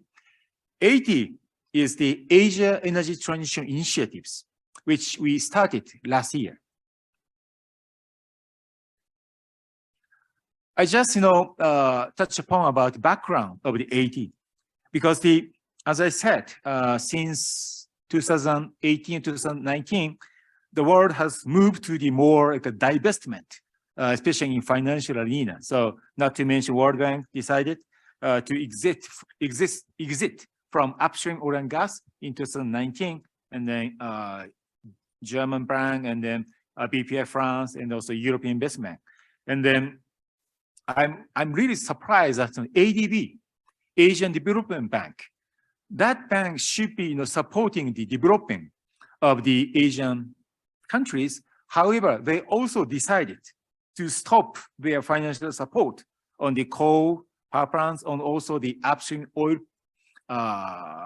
field, and then they put on the very restricted conditions on the even gas-fired power plants. This shows that the how Asia will be until 2050. So their energy demand will grow, but I believe that about 70 to 80% of their energy demand is supported by fossil fuels. This is also interesting slide that if you can see the upper left of the circle in South Asia, Southeast Asia, even the 2050, the coal power plants will be 30%, and the natural gas power plants is the 31%. And then this is kind of the reality in Asia. Why? Because the Asia is not sufficient, renewables. Only, for example, the solar is the left side, and only in the Mekong region, which was circle, red circle, the good place for the using the renewables economically and also potentially. However, the other place is not good for the solar power. And if you can see the right side, this is the wind power. And the only alongside is Vietnam, and then around Philippines is good for the wind, but the other place is not good for the wind power plant. And I always use this slide to explain to European countries that Asia is completely different from European countries because we don't have the much potential for renewable, and then there's a still young coal power plants, and then Asia is not connected by the grid. So Asia should have its own roadmap towards the carbon neutrality. It should be completely different from the European way to achieve carbon neutrality. And then last year, we set up the ASEAN Energy Ministers meeting with METI. And then at the time, our Minister Kajiyama mentioned a very important message to ASEAN countries. Please see the message number 3 is that he mentioned that we are really anxious about finance will not be available for their energy infrastructure. And then in order to attract foreign investment, Asian countries should declare carbon neutrality and also draw its roadmap towards carbon neutrality. However, this should be very difficult for Asian countries to draw their own roadmap. So METI will support to draw their roadmap. And also, we committed to support financially, and also we're going to support for the technology and also human resources. So this is the what 80 it is. It is composed of 5 pillars. And the first one is, as I said, to support formulating the energy transition roadmap. And second one is, as I will explain later, but we already set up the idea of Asia transition finance. And we want to disseminate this kind of idea, not only Asia, but also in the world. And we also, number 3, committed $10 billion of financial support for this kind of project in Asia. Number 4 is our support for technology. Number 5 is our support for the human resources. And then our idea of the carbon neutral is very interesting because if you see the left side, this is the our model we call cost minimization model. And then this has already set up by the IEEJ, Institute Economy and Energy of Japan. They have already set this kind of model. This shows that there is no country who want to achieve carbon neutrality to pay more money. Every country want to achieve carbon neutrality most efficiently, most economically. That means you can see that, in 2020, their greenhouse gas amount is about blah, blah amount ton. And then if this country to achieve carbon neutrality by 2050, they introduce the cheapest technology first. So it really depends on country. If they have the potential for the renewable should be the cheapest in the country. So the cheapest technology will come after that technology. And then if we use the model, this is kind of consolidated model for ASEAN. You can see the light graph, this one.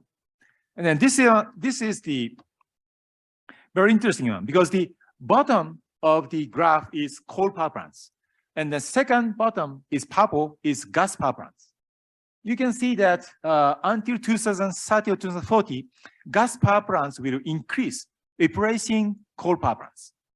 Then after 2030, the cost of battery will dramatically going down. So the yellow is solar power. That's going to be increased rapidly. And then after 2040 or 2050, the cost of ammonia and hydrogen is also going down. That makes the expansion to use ammonia and hydrogen in ASEAN after 2050. And then we have already, formed each ASEAN country's model. And then we started to use this model to discuss with each ASEAN country. And then we have already discussed with Thailand, Brunei, in India. We try to start discuss with India maybe next year. And we also discuss Vietnam, Indonesia. So this is what we are doing in Asia. And this is dialogue in Bangkok. This is human resource support in Vietnam. I will skip this. And also, I want to deliver the importance of the transition finance. Because you know that EU taxonomy is like this kind of a big wall, and then some guy is trying to overcome using the pole. So EU taxonomy is like this. There's a kind of the high bar or high threshold, and if the project is overcome this kind of threshold, then this project will be able to receive the financial support. For example, in EU taxonomy, the threshold for the gas power plants in Europe is the 270 gram per kilowatt hour.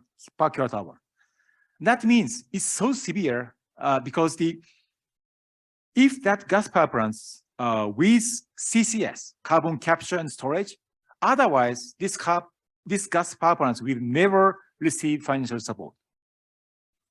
But there's no such gas power plants because it's so expensive, and then it's so highly cost. So this is how European, the financial criteria is so severe. So we are now promoting the transition finance, which means the goal is same to achieve carbon neutrality, but it's a kind of like a gradual technology will be also approved for the financial support. And then last year, MUFG and Mizuho SMBC, these three biggest Japanese banks started to discuss with the main Asian banks like UOB, Danamon Bank, and the Median Vietnam Bank, Maybank, and also European Bank and also US Bank like Citibank, HSBC, Barclays, Standard Chartered. And then these 19 banks have discussed how to support this kind of transition technology. Because if you can see the left graph, to achieve carbon neutrality, the green field, this is a technology like green technology, about mainly like solar or like energy efficiency or like 100% hydrogen. However, green technology is not enough to achieve carbon neutrality. We really need this kind of blue part. We call that this is kind of the area for transition technologies, like high efficient gas power plants, for example, gas combined cycle, or hydrogen or ammonia co-firing, for example, or CCUS. This area is kind of the, how to say, not dark, but it's a kind of area which the people from bank will be kind of reluctant, or how to say, reluctant to finance, because they are worried, anxious about to be criticized like greenwash, or the project will be the stranded asset in 2050. So these 19 banks discuss how to make this kind of the finance on the transition technologies. So they have already issued the guideline for the transition finance, and then you can see their guideline. And then also, these 19 banks mentioned that even they can make a finance, but they don't know exact technologies. So they asked international institutions like Area Economic Research Institute for ASEAN to figure out which technology will be the transition technology.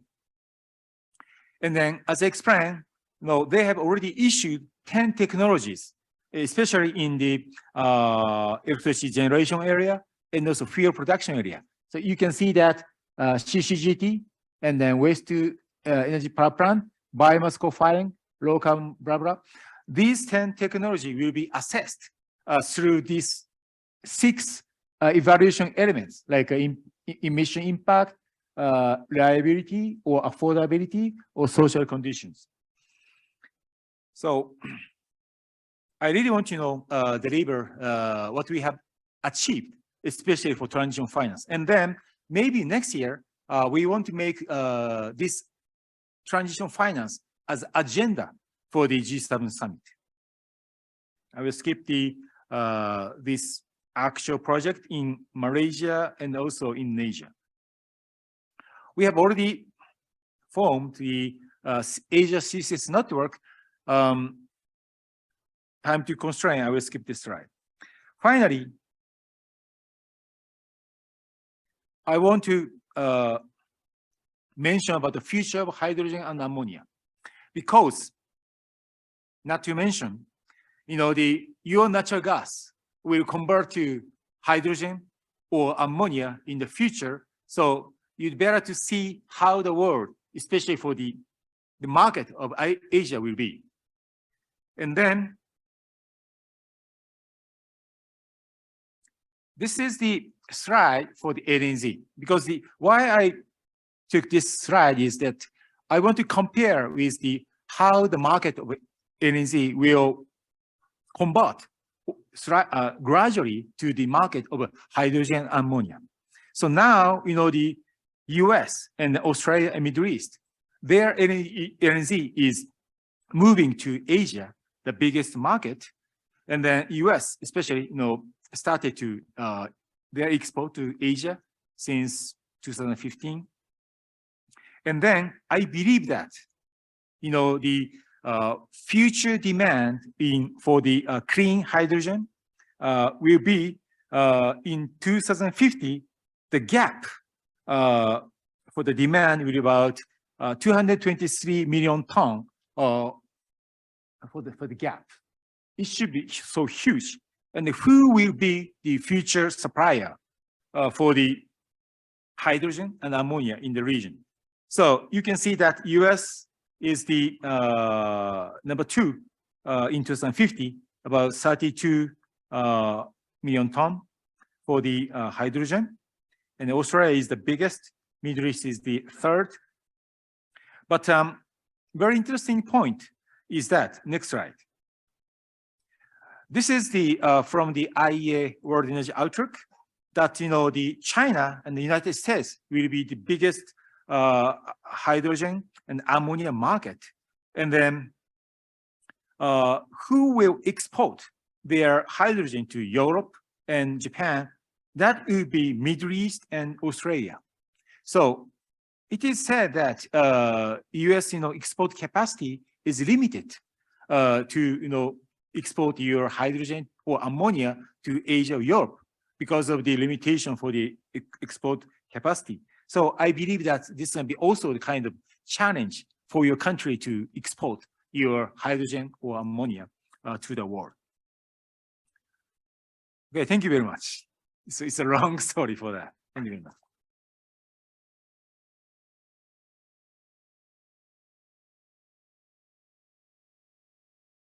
Any questions?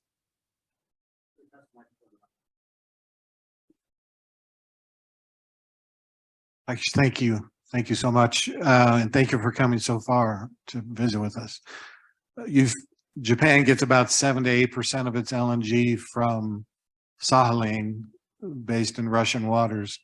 And I understand there are 2 Japanese companies that have an ownership interest in that, in Sakhalin 2.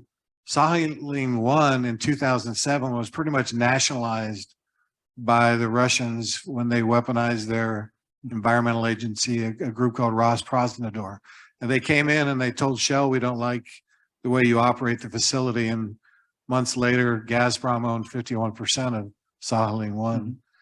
How much of a concern is that sort of weaponization of the Russian agencies for you? And the question is, do you think the Japanese companies will still own an interest in that facility 5 years from now? Thank you very much. Firstly, I'd like to discuss about the Sakhalin 1 issues. Sakhalin 1, we import about 4% oil from Russia. And then other than that, 95% import from Middle East for oil. So just think about our energy security, especially for oil, just 4% should be also important for us because we are relying on most of our oil for Middle East, because Middle East has also some kind of the geopolitical concern. So in that sense, we have to, how to say, take our stake in Sakhalin 1 in perspective of like long-term, the national or energy security perspectives. And then if we move to Sakhalin 2 issues, yes, there's a risk. And then it's a kind of the upcoming risk that we're going to be deprived our portion by Russian government. However, as I explained that, we will stay as long as possible if because it's not the time to move to the spot energy, because the 9% of energy is so huge amount. And if we move to the like a spot energy market, it's going to be, how to say, huge damage for Japanese utilities and so Japanese people. So we want to keep the Sakhalin 2 energy as long as possible. But as I explained, we are now preparing how to substitute for the natural gas or LNG. But as I said, it will take several years because until 2026, there's no new long-term energy contract. So we have to survive at least 2026.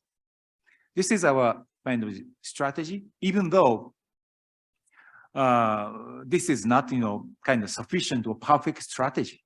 But we have to survive at least 2026 when we can substitute Russian oil or Russian gas.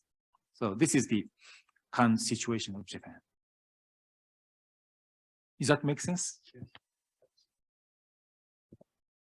So to welcome to Indian country. You're in the traditional homelands of the Pueblos, the Utes, the Apaches, and other Dine's that have come after that. And we welcome you to Indian country. Thank you for coming. When you sit here and you listen to the economic presentation, the technical presentation, the supply presentation, it's really hard to imagine in the context of a modern newspaper, magazine, political headlines, North Korea with buttons, Russia, Ukraine with buttons, and world pandemic of, you know, just coming off of COVID and moving into the next, you know, who knows what that is. It's so hard, I think, in that kind of a context to imagine forecasting 2050, 2030, so on and so on. So I think there's lessons to be learned together, not in our confines of our tribal council chambers and not in Japan in your own political, social, economic, you know, modeling. I think that this is a great conversation starter for us to start communicating together because we all live in this world together. Japan is a sovereign, the tribes are sovereign, but I think that, you know, having conversations like this is only good can become of it, and it's really a great place to start a global conversation. There was an organization that started back in 1975, the Council of Energy Resource Tribes, in very similar conditions as we live in today. You know, world supply shortages, economic, tribal sovereign, and tribal nation production opportunities. And these United States tried to jump in front of that development. There's a gentleman by the name of Peter MacDonald, who's still living today, World War II, very well decorated veteran and a tribal leader. And I think that having those kinds of discussions, there's a movie called Groundhog Day that you might, I don't know if you're aware, but it's where the gentleman kind of wakes up and every day it's a new, you know, reality. And I think that we're living in the Groundhog Day again, where we're seeing each other again for the first time, and not just seeing each other as international sovereigns, but seeing each other as states, seeing each other as sovereign nation tribes, and seeing each other as industry, all seeing each other again for the very first time. And I think there's really lessons to be learned from our collective histories of being on this planet together and being in this room, so to speak, together, of kind of seeing each other for the first time. So I just really appreciate you being here. Welcome, and look forward to having more continued conversation because we're all in this together. So thank you for coming. Thank you very much. Me too. It's really an honor to me to make this kind of presentation and the conversation with the tribal nations and also the state and county people. So it's really honor to us. And then to discuss more, this kind of issue is very important because, as I said, media always report kind of the negative issues or like green issues, which will be favor to their leaders. But as I said, we should report kind of reality, what has happened in Asia or how the demand will become. So this kind of conversation, sincere conversation, is really important even for us. Thank you very much. Thank you for coming.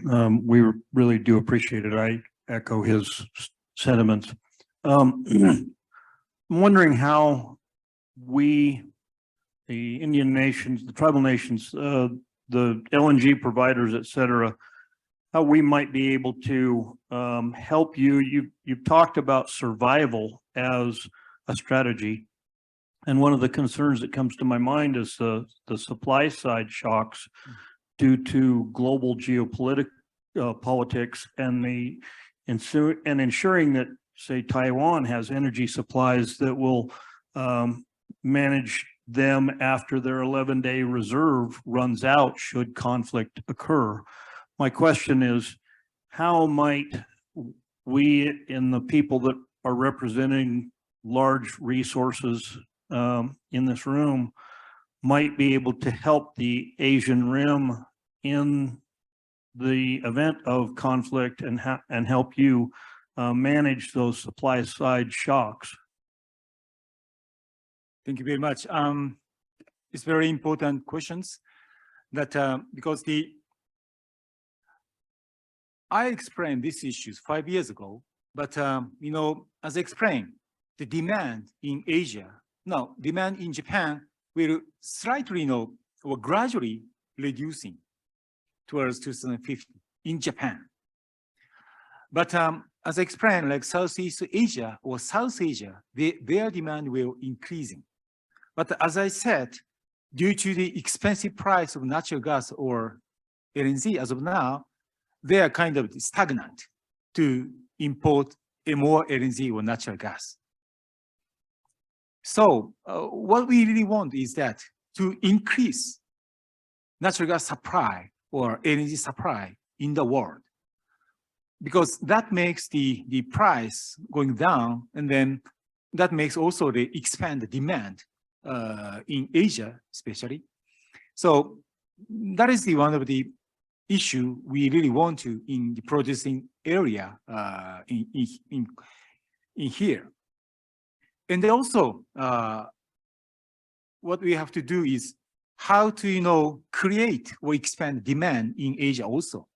So as I explained that like gas power plants in Asia, or like ammonia co-firing power plants or LNG receiving facilities, actually we have to support their constructing their energy infrastructure, especially in Asia. And then before the Biden administrations, especially like Trump administration, we, Japan and the US has collaborating to create or expand the LNG infrastructure in Asia.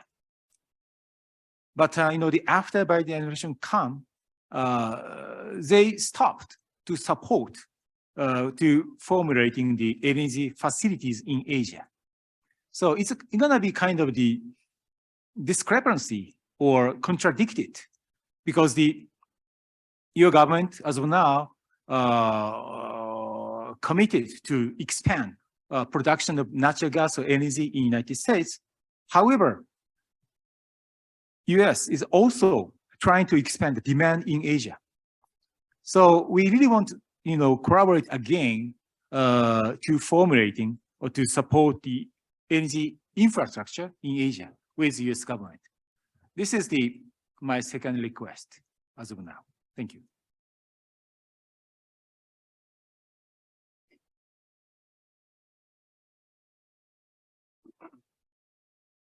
Welcome to Colorado, the United States, and formerly Indian country.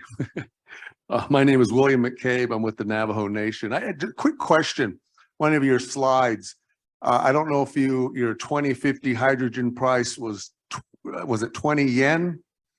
So 20 cents per unit. And I don't remember the unit. That's pretty aggressive. There's two forms basically of hydrogen production, SMR and then electrolysis. Which do you propose to achieve that price with? This one? Oh, I think it was a little further back. You had a graph showing your price. And I think it was 20 yen by 2050. Anyway, that's very aggressive. This one? There we go. Oh, yeah. There we go. This one. What technology are you proposing to reach that price? This is our goal or objective. Thank you very much. Otherwise, we cannot, expand the use of hydrogen in Japan. So we have to, achieve this kind of cost parity with gas power plants. And then to achieve this cost parity, Japan's government will kind of support the price difference between the hydrogen and gas power plants, and also the price difference between ammonia and then coal power plants. So we have to support this kind of price, but it will take the huge amount of budget. So we are very suffering how to do that.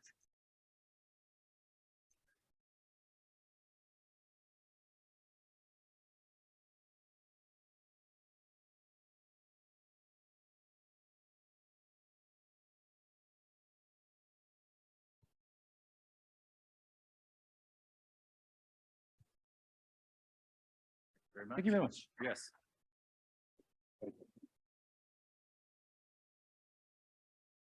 Thank you very much, Mr. Soda. Houston recently, and also different board meetings. So to me, this is fantastic that we have potential off-takers in the room. Really would like to recognize the tribes, the Hickory tribe, who I had the pleasure, Andrew and I had the pleasure of visiting with you a few weeks ago. So it's fabulous to see you here again. Thank you so much for coming and making the trip. The Southern Utes, who we've had a good dialogue going on for a while. I think the Mount Utes are here as well. And welcome to the Navajo. I know I have not had the opportunity to spend a significant amount of time with you, but hopefully that will change going forward. And I'm sure there's plenty that I haven't recognized here today. So as Andrew mentioned, I'm representing Sempra Infrastructure, but it's a team at Sempra Infrastructure. And we do have quite a few people here today, so I'm going to point a couple of them out to you. Ricardo Moreno, Ricardo, if you want to just stand up for a moment, raise the hand. Ricardo is the project director over the 2 West Coast LNG projects that we have, and as well as a number of other things that we have going on in business development. So he'll be with me to answer questions a little bit later.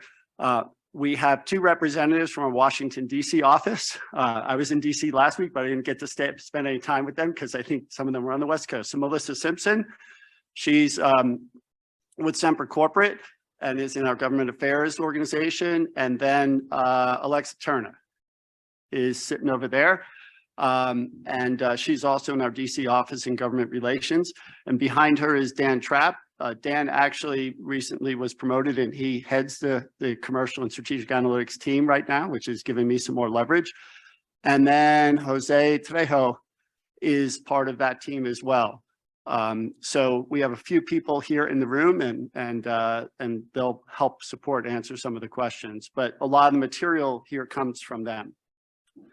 So I'm going to go over our portfolio of LNG projects today. Some of you have seen this, but there are a lot of updates. We've been very fortunate. I believe we're issuing at least 1 press release a week, and we've been doing this now for probably a couple of months with, I'll say, some great commercial arrangements that are coming to fruition. But just to understand who we are, so Sempra is our parent company. They're headquartered in San Diego, and they're effectively a utility holding company. So they're Sempra California, which is SDG&E, and SoCal Gas. I know some of the producers and tribes in the room. They buy gas, some of your gas today. Sempra Texas, though, owns Oncor, which Oncor is the wires company in the Dallas-Fort Worth area and extends all the way over into the Permian Basin. And so they're extremely busy building out electric infrastructure to support oil and gas production in the Permian.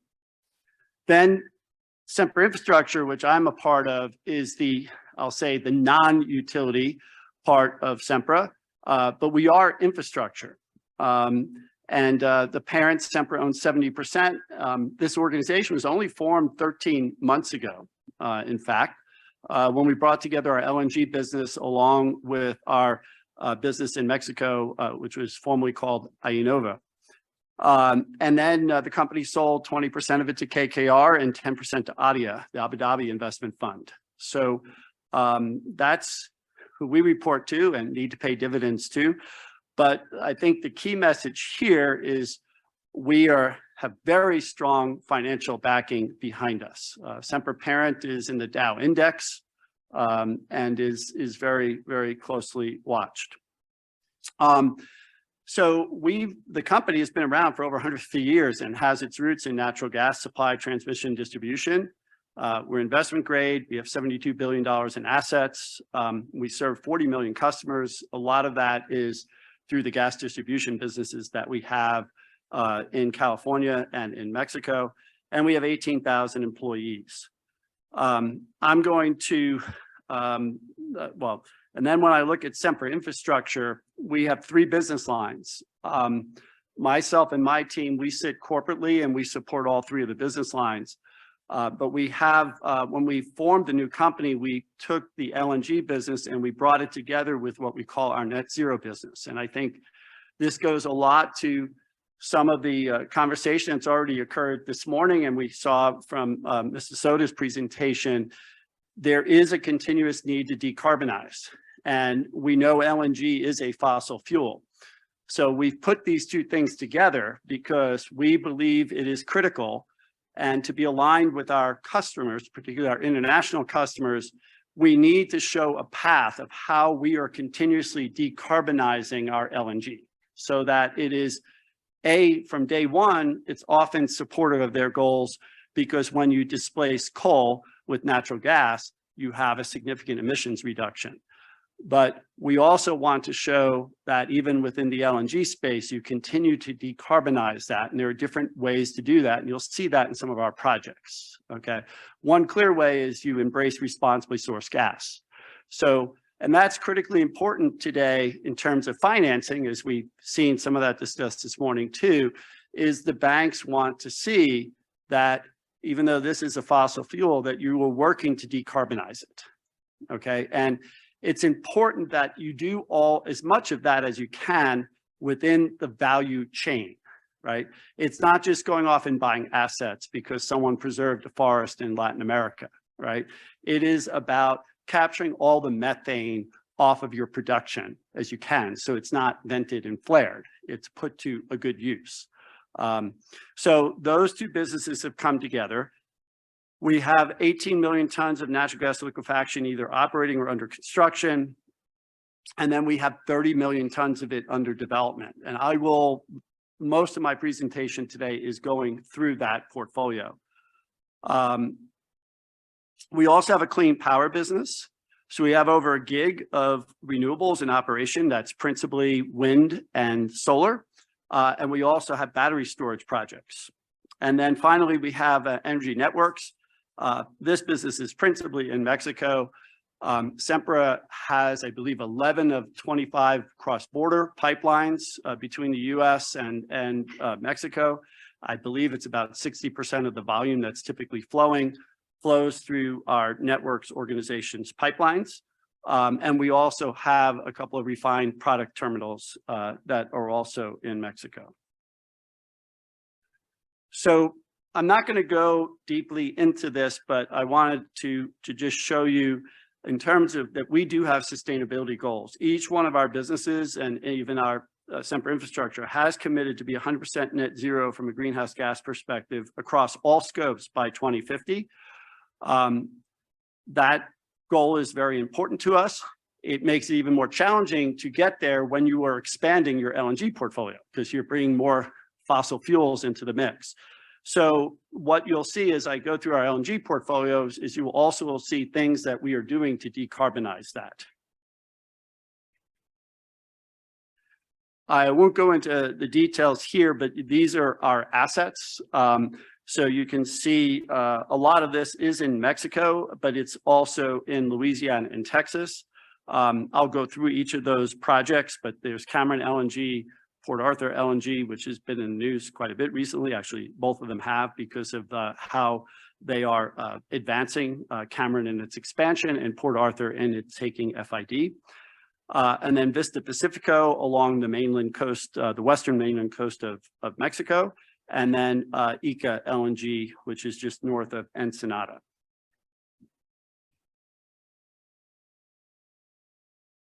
So this is a high-level summary of our portfolio. It's diverse, and as an LNG infrastructure company, it is unique from the standpoint that we have direct access to both the Atlantic and the Pacific basins. So to start, in each of our projects has typically multiple phases associated with it. So to give you an idea, our Cameron LNG project, which is in Cameron, Louisiana, there were 3 trains that are approximately 14 million tons that have been in operation since 2019. This plant is literally going gangbusters in terms of its operational performance. The last number of months has far exceeded what anyone imagined it to be, which is very good given the global situation that's there. Phase 2 is an expansion, so it will be fourth train. It's a larger train, it's 6 million tons. And to give you an idea, 6 million tons is about 2 BCF a day of gas supply, okay? I'm sorry, take that back. it's a B, a day of gas supply, is what train 4 is. That's under development. We have a FEED study going on. I have a slide on this specifically, but we expect FID in this coming year, and that will then result in incremental LNG in 2027. ECA Phase 1 is the only project around the world that took FID, the only LNG project that took FID in 2020 during the pandemic. It is one train. It's a smaller train, so it's 3 million tons or half a BCF a day. It is under construction. We have a video. Some of you have been there this summer and you saw the blasting going on, and you saw the cold box and other things showing up. And you saw the thousands of people on the site, very busy doing their craft work. So we do have a video, and we'll be sharing that in a moment. So things are on schedule there. First LNG in 2024. I'm sure keen interest and discussion, we'll talk about this, is the expansion of that, which could be trains 2 and 3, about 12 million tons or another 2 BCF a day. It is under development. We have 9 million tons of a non-free trade agreement approved. We have 3 million tons pending in front of DOE. And we have a lot of the major site permits in Mexico also in hand for that. So that it could be a really big opportunity for this region going forward. Port Arthur LNG is a 2-train, approximately 13 million ton project. It's under development. On our last earnings call, the world learned that we plan to take FID in Q1 of next year, and that's in Port Arthur, Texas. There's been a lot of announcements about that. So publicly, what's out there is we have signed a very large, complicated agreement with ConocoPhillips for 5 million tons of that. Conoco is also taking 30% equity in the project. We also announced SPAs with European entities. The ones that are public is Enuos, and the other, Anji was just announced, I believe, last week. And there's others that will be forthcoming. So the bank process is very much along there, and so far things are moving very, very smoothly. We can actually put almost 8 trains, we can put 8 trains on that site. So trains 3 and 4 are hopefully in the final stages of permitting at the FERC. We unfortunately are not on their December agenda, but that's another 12 million tons. And as soon as we get that permit, there have been some announcements, like the public announcement with Williams taking approximately 3 million tons in that facility. So we are already selling a project that's very well developed, very well along, but not fully permitted. That's how keen the interest is. Then we have the Vista Pacifico project. This is 1 train. It's approximately 2 million tons. It's under development. We've initiated engineering and permitting in 2020. We have an MOU with CFE where we're collaborating with them on gas supply and power supply issues. We also have a pending non-free trade agreement with DOE that was filed in November of 2020. So that's a little bit over 2 years ago. And we could take FID there in 2023, 2024, and that would mean first LNG is approximately 4 years later. So this is a challenge in our business. You FID a project, these projects often have, I've been with Sempra 7 years and been working on Port Arthur since then, and there was a group working on it before me. So 10 years before you take FID, and then you still have 4 more years before your first dollar comes in the door. Not many organizations will have the capacity to take on a project like that, and yet you see how many of them we have going on. So it's a challenge, but one I think that's is really paying off right now given the market situation. So there's a picture of Cameron's trains 1 through 3. I'm not going to go into detail because there's a little bit more here. I'll just mention. So Mitsubishi and Mitsui are, in the facility with us along with Total Energies. They are the actual off-takers. So Sempra doesn't have any LNG volumes at this facility. It's actually a tolling facility, which means that Total, Mitsubishi, and Mitsui are responsible for getting the gas to the plant itself. It just goes through, we cool it down and clean it up, cool it down, and get it onto the loading on the ship, and then they take it from there. And those three companies also have an ownership interest in the project. We like that. We think it makes for good alignment. We enjoy these partnerships. We think they're important to the success of the project. So Sempra is roughly half of the project, and then the other three entities each have about 16% plus each. Okay. ECA LNG is, and we're going to have a video on that in just a moment, so you'll see all the details of that. That is a joint venture also with Total. They have just under 17% in that facility, so you see the pattern here. We like that. We enjoy working with our strategic partners. All of these are under 20-year offtake agreements, and the first LNG there is projected in the second half of 2024. So now I'm going to give you a break from listening to me, and we're going to do our best to put you on site at ECA. It won't be quite the same, as I know Courtney Hadrick was there with us, and she was geeking out as we were all out on the loading arm, literally out in the water. Ships come up. So we're not going to quite get you there, but we're going to get you close enough.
few more points I want to make about this.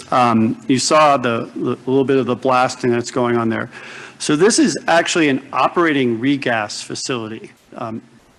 Even as we are constructing, we are obligated, if a ship wants to come in and give us LNG and regas, we can operate that facility.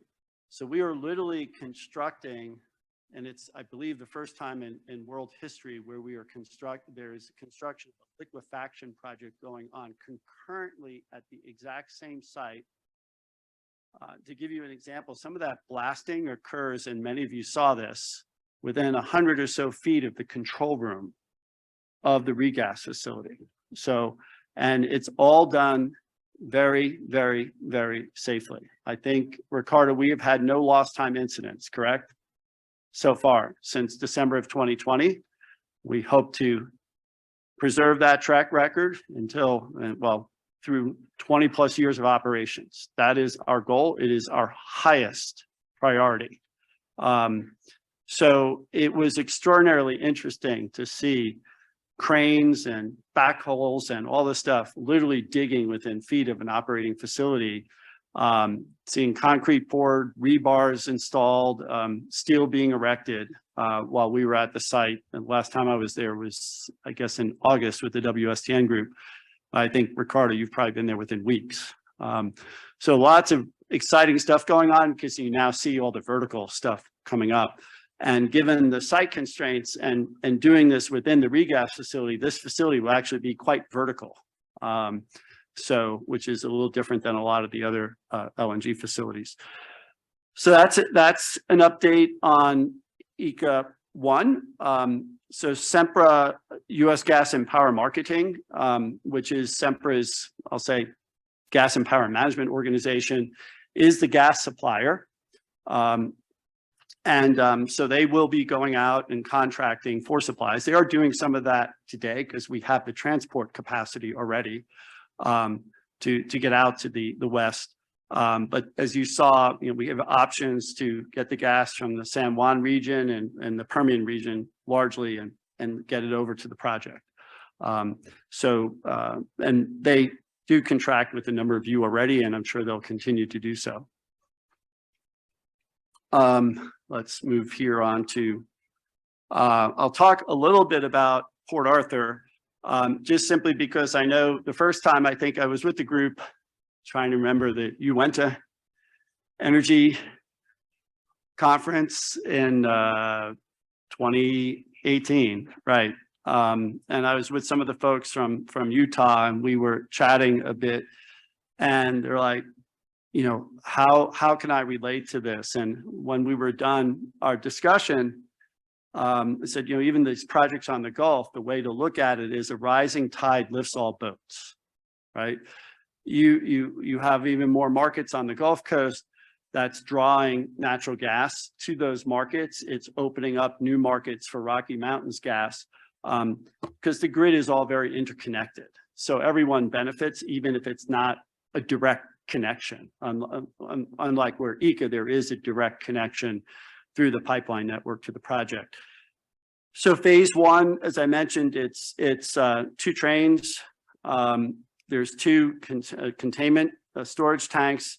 It's fully permitted. Bechtel is the EPC contractor. I'm a little bit surprised. It says fully negotiated. It is an executed contract, and they've been given limited notice to proceed. So they're out in the field, taking control of the site, doing all the things that they need to do there. We're targeting FID Q1 of this year.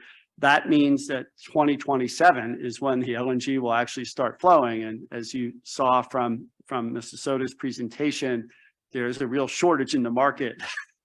And this is part of that next phase that will help to solve that shortage. Phase 2 will literally be, and I think, is there a pointer here? Yeah, there we go. No. Phase 1, trains 1 and 2 is right here and here. And then these are the 2 storage tanks. Phase 2 is trains 3 and 4. And then this is the additional storage tank. And then there would be a second berth over here. Okay. We've already relocated Highway 87. It used to go right along the coast here. So we moved it back. The community of Port Arthur and Sabine Pass was thrilled for us to do that because that highway was actually, from all the hurricane erosion, was falling into the channel. So the kids have today, fully operating modern highway that school buses can go on to get the kids to and from school, and for the people who live at Sabine Pass to get to and from their jobs. So we did that in advance of even taking FID. So phase 2 I mentioned is right here. But what I also want to point out, we are waiting, and we still, I'll be positive, expect our FERC permit this year. We're not going to let go of that.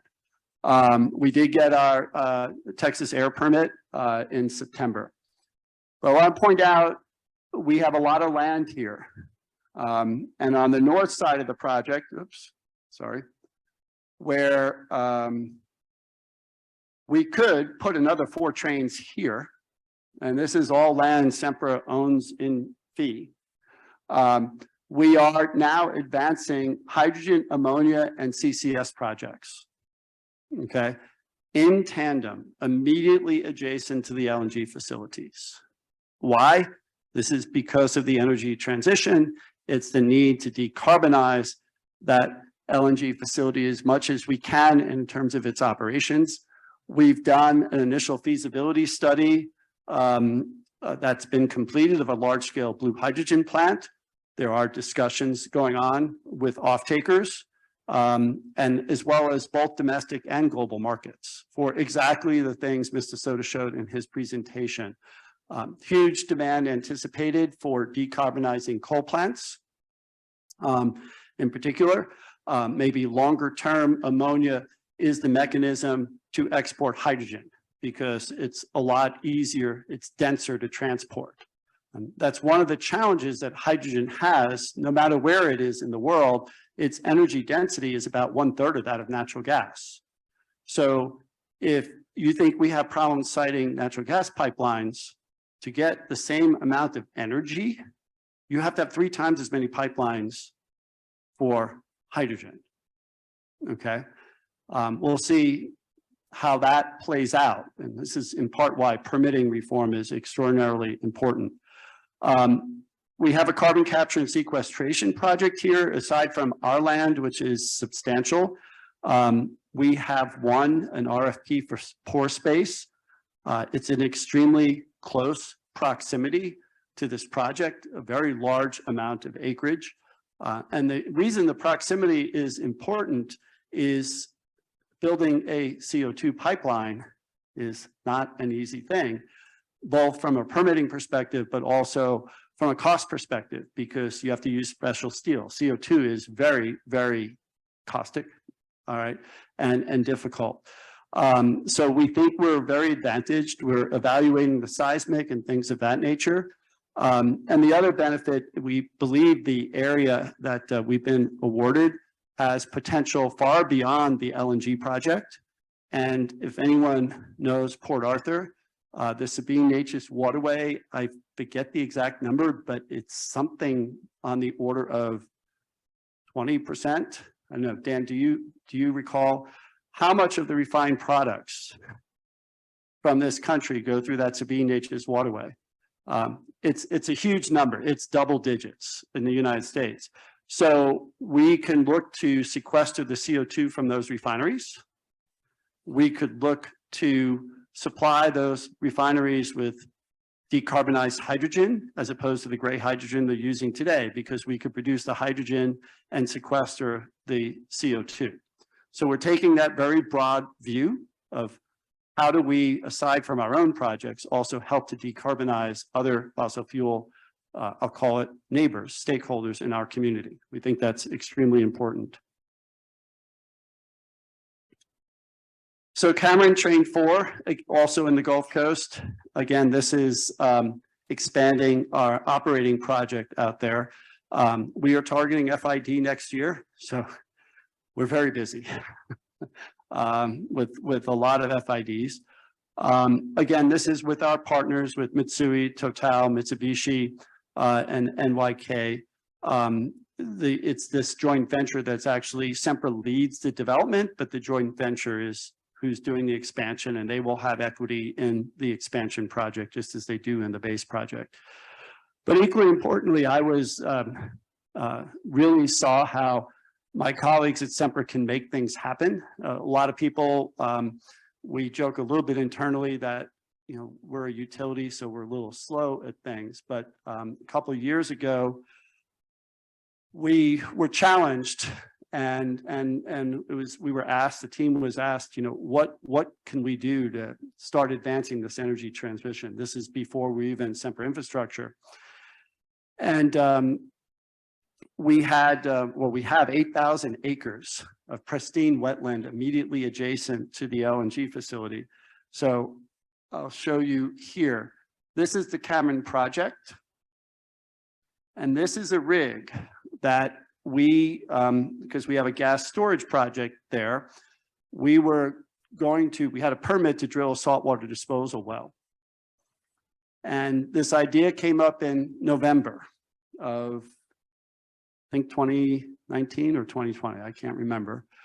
And the thought was, listen, we could go take the permit that we have to drill the saltwater disposal well, and instead of doing that, we'll actually drill a class 6 stratigraphic test well. And in a matter of 4 weeks, for a company that doesn't do subsurface work, we had that rig out in the field, and now you can time it because we concluded this right during Winter Storm Uri. So 2 years ago. And so we filed a class 6 application for a world-class multi-million ton per year CCS project that's literally within 6 miles of the LNG facility. And we are doing this with our joint venture partners. Again, Sempra led the development. The gas storage project is exclusively a Sempra project. So Sempra went out on its own and put the money into drilling that well to determine what the pore space looked like and what its capacity is. But now we're with the joint venture, since it's their property, we're advancing the project together. This is, we believe, the first in the queue to get a class 6 permit with the state of Louisiana when it gets primacy, because of all the work that we've done here in drilling an 11,000 foot well and coring it, doing all sorts of modelings and things of that nature. So again, hopefully you see the pattern here in that it's not just LNG. It is being responsible and saying, what can we do with the assets that we have in order to decarbonize the LNG? The easiest thing to do off of this plant is it emits about 700,000 tons per year of CO2 that we strip out of the gas stream coming into the front end of the LNG project. And those AGRUs, it's a very pure stream, so it's fairly easy and economic when you're only building a few miles of pipe to sequester that, okay? And then we're exploring ways beyond that because these are gas turbines, at least trains 1 through 2 and 3 are gas turbines. Train 4 is e-drive, so it's an electric motor, so that will have lower emissions. But then we are doing, and this is publicly announced, there's been memorandums of understanding, in some cases even further than that, that we've announced with both Entergy of Louisiana and Entergy of Texas to collaborate with them in advancing their green power goals. So again, we're moving up the value chain, not just dealing with our scope 1 emissions, scope 2, scope 3, and collaborating with the local utility to say, let's get there faster, okay? But as you can imagine, we have to do this in a very reliable way because these LNG facilities are extraordinarily capital intensive. It's public knowledge, the EPC contract for Port Arthur is over $10 billion alone. So you need these things to run very, very reliably at very high levels to get your economics. So although we are committed and will work to green up that power supply, it's got to be extraordinarily reliable power supply. So Vista Pacifico, you can see here it's on the west coast of Mexico. This is the existing pipeline network. One of these pipes is ours. Some others are with TransCanada and some of the other pipeline companies that are active down there. This is strategically positioned to have Pacific Basin direct access, so no Panama Canal risk. Most likely this natural gas is going to be sourced from the Permian because our intent is to use, and that's part of what we're working with CFE, is some of this pipe is overbuilt. And so this is a way to put the pipe to good use. And that's, again, part of the collaboration that we have with them in the ongoing discussions. So it's highly likely that this gas will come from the Permian just simply because the configuration of the pipes and what's there today. We initiated engineering permitting in 2020, and we could take FID as early as next year or more likely in 2024. And again, we are doing this in very much in collaboration with CFE. And then finally, what you're probably all waiting for is ECA Phase 2. So this is a bit of a complicated diagram. For those of you who've been at the site, you can, I'm sorry, I have to advance. There we go. I'll outline and kind of try to orientate people as much as I can. Although now this is not working.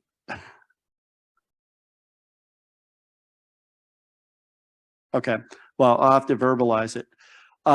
If you follow the key here, the description of the different areas, so you see the blue diamonds, and those are the new facilities that would need to be built, and that's also typically highlighted in green. If you look in between 2 and 3, what you see there, there's 3 circles. 2 of them are white and 1 of them is green.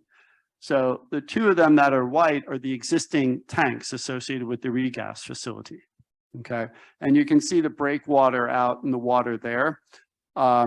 So that's where the regas facility is today, and then the liquefaction facility is being built literally within that same footprint, effectively between in that triangle formed by the 1, 2, and 3. So if we do, which is a preference, is to do this at scale. So it'd be 2 trains. They would be very similar to the Port Arthur trains. So about 12 million tons. And you can see what we need to do is we need to add a 3rd LNG tank.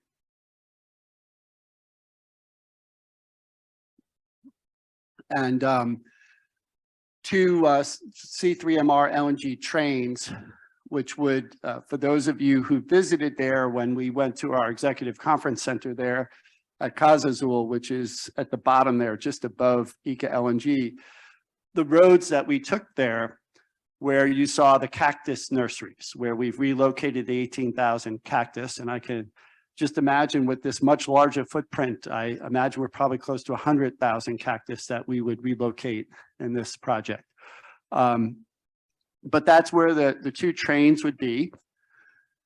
And then we have what we call a MOF. It's the marine offloading facility for bringing in equipment and things like that, and a heavy haul road for moving that around, and a new substation. This site has already, there's a power plant adjacent to us, and there's a propane facility adjacent to us. It's extremely mountainous. This is on a cliff. So if you're on the main highway in Baja going down to Ensenada, you don't see any of this. It's completely hidden. You have to go through, our security gates, and currently there's multiple security gates because Technip has control of the site. But we're operating the LNG facility, the existing regas facility. But you really come down off of these cliffs down to this site. So a lot of blasting and things has to go on to make all this happen. But it's quite feasible. You can see we have a footprint, and we are advancing this design. But similar to what you've seen at our Gulf Coast projects, we also view this as what we call Baja Energy Net Zero Hub. Okay, so we're trying to leverage as much as our footprint in Mexico that we have in this region, and we are evaluating doing clean ammonia, in part because of what you heard earlier today, but we see this as a real opportunity. We are studying methanation there at the site, and we have, both our existing LNG and then the renewable infrastructure that we have in Northwest Mexico, where we feel we can leverage that. So we have a number of discussions going on. This is obviously a lot more vague because there's no press releases or anything out on here, but we're looking at and working closely with a leading turquoise hydrogen and ammonia provider, because unlike on the Gulf Coast, this region is not geographically situated, or the geology doesn't support sequestration of CO2. Okay, so that's a challenge, right? A lot of the US is blessed with saline aquifers. This region here is, you go down toward the Four Corners region and things of that nature, there's plenty of opportunity to do sequestration projects. But when you move over to the West Coast, that opportunity, the geology just is not there for it. So we're looking at this. We have a plant size that yields about 0.2 million tons a year of clean ammonia. We plan on initiating permitting and engineering activities in the coming 2 years. We're doing some of this jointly with some potential Asian partners on methanation.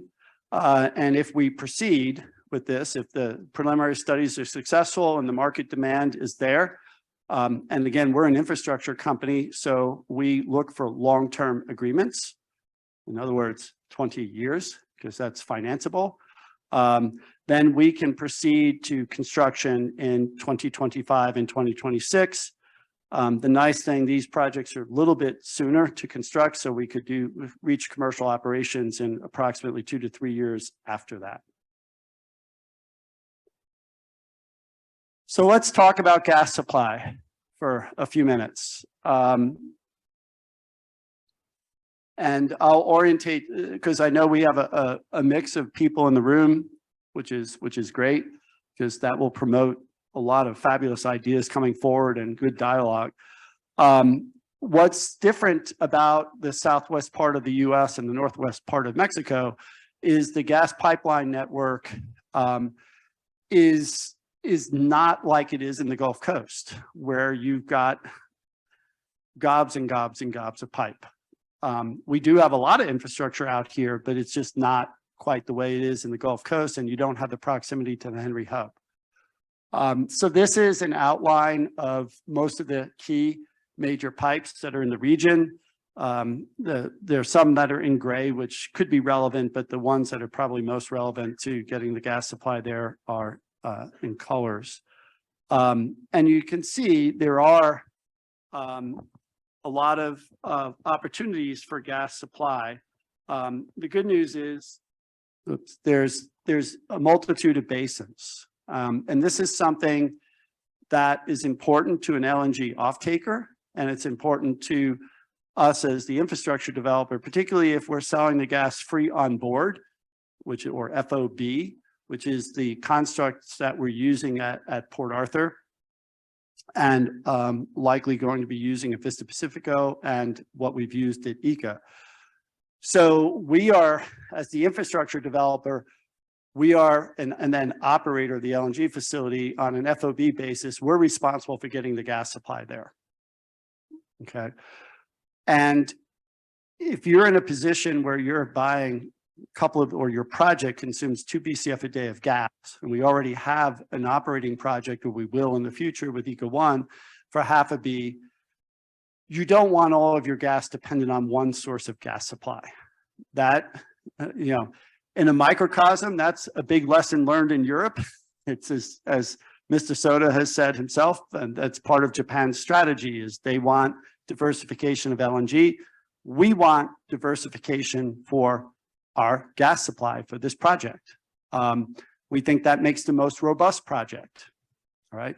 Now, The conflict that creates, though, is pipelines. Pipelines are a scale business, right?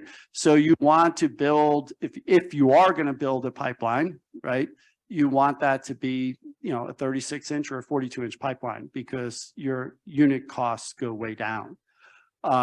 So we see that there's a lot of opportunity here. There is sufficient cross-border capacity, but I think as Semper Infrastructure, we're keenly interested in the fact that this community, and this diverse community, both diverse in terms of the supply basins that are represented in the room here today, as well as the producers who are in the room and the Indian tribes as well, and the states and the counties that are all here, right?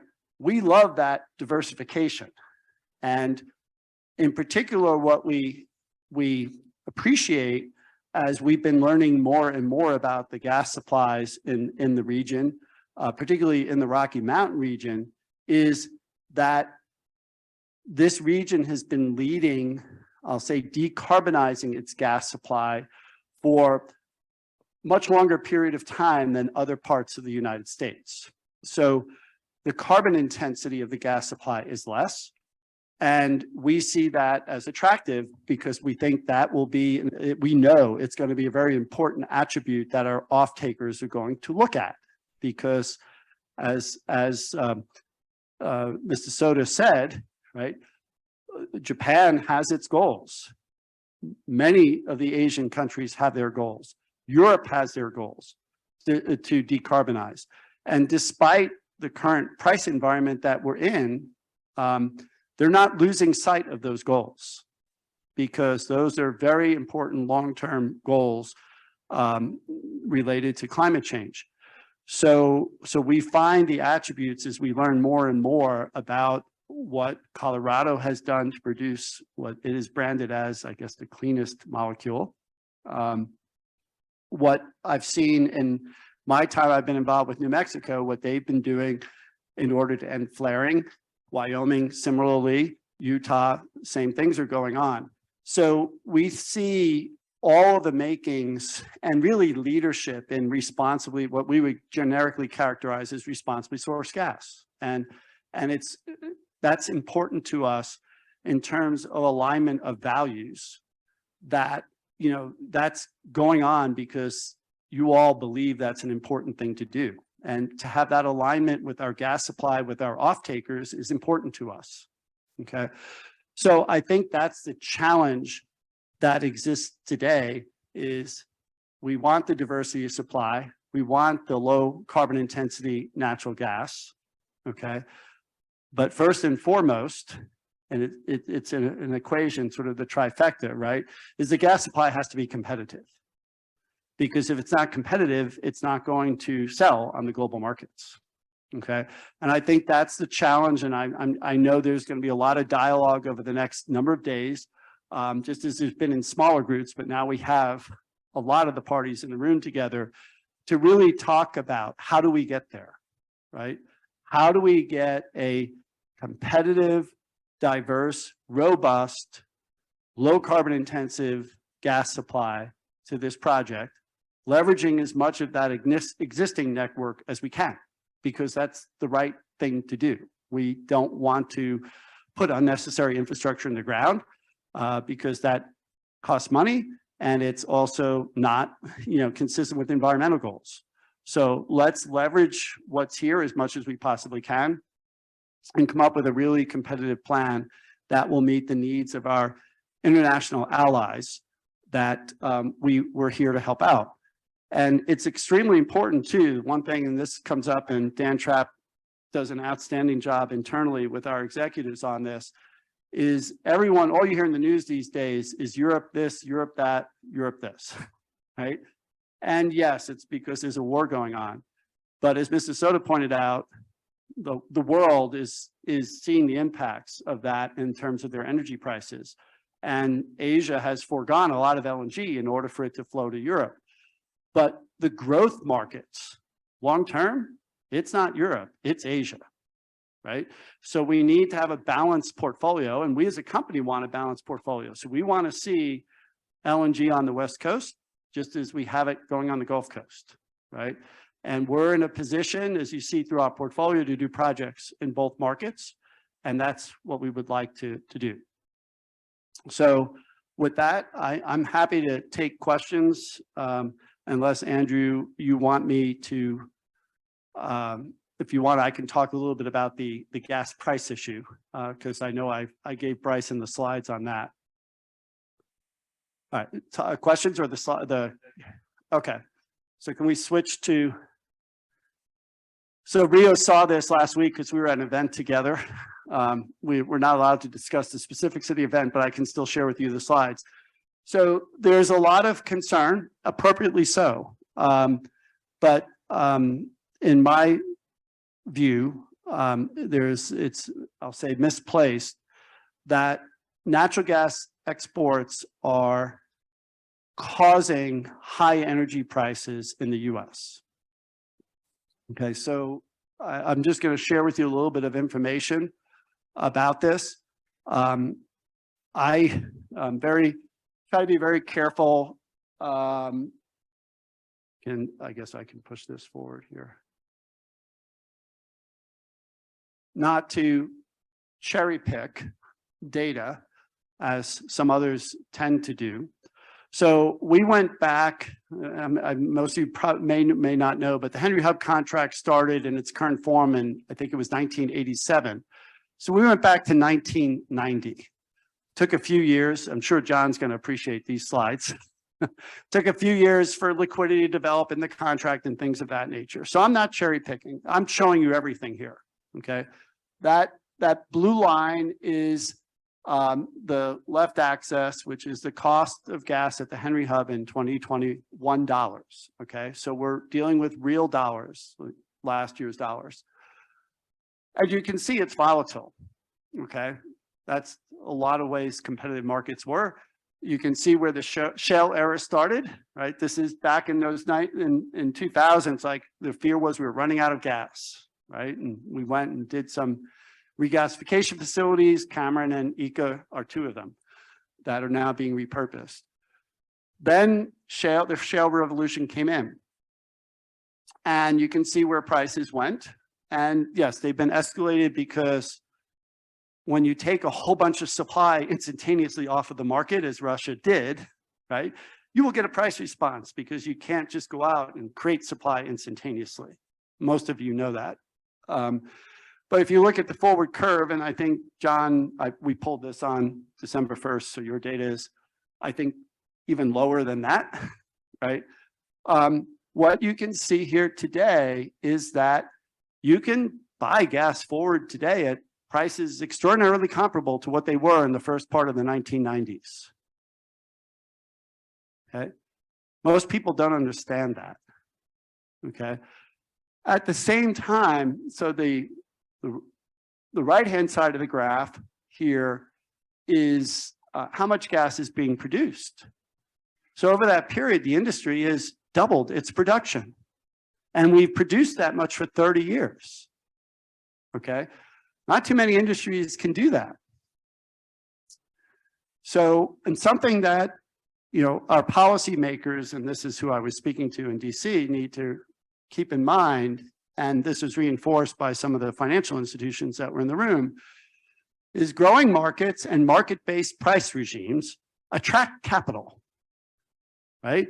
And that capital then spurs technological innovation like the shale revolution, okay? And all that benefits consumers. We can't lose sight of that. And unfortunately, I think there's a lot of cloudiness in Washington, D.C. today where people are trying to see through this fog. And part of why we did this is to help them see through there. So, you know, we need to stop this trend of policies that create all sorts of uncertainty around infrastructure and whether you can do it or not do it, or continued use of natural gas as in certain, you know, New York City, Parts of California, it's like you can't use gas anymore in any new infrastructure. If you paint a picture of a declining industry, it's going to be hard to attract capital. So here's another way to look at this. Okay. Not only did the industry, so it's the same price graph, but now the gray is reserves and resources. Okay. So not only during that period did the industry increase production, right? But it expanded. This has become more of a manufacturing business. It's not the wildcatter explorer business anymore. We know where this natural gas is. In fact, we know where close to 100 years of supply is in the United States today. Why should we hold this in the ground? It doesn't make any sense to do that. So kudos to this industry. Basically, we're producing twice as much as we used to over 30 years ago at the same or lower prices, and we've created an inventory of 100 years of supply. And many of you have that supply on your land, right? And we just need to produce it and transport it and process it, transport it in an environmentally responsible way. Okay, and that's where the industry, has a black eye, quite honestly. It doesn't take too many events. One bad apple in the barrel causes a problem. So we need to embrace this. So that means, going forward, what we are really, really keenly interested in is we want to see permitting reform.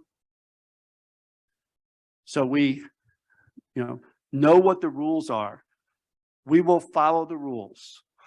Okay, but we need to know what the rules are, and we need to have some level of certainty when you're investing hundreds of millions of dollars in a project that the rules will be followed. And if you do follow the rules, you can expect to get a permit in a reasonable period of time.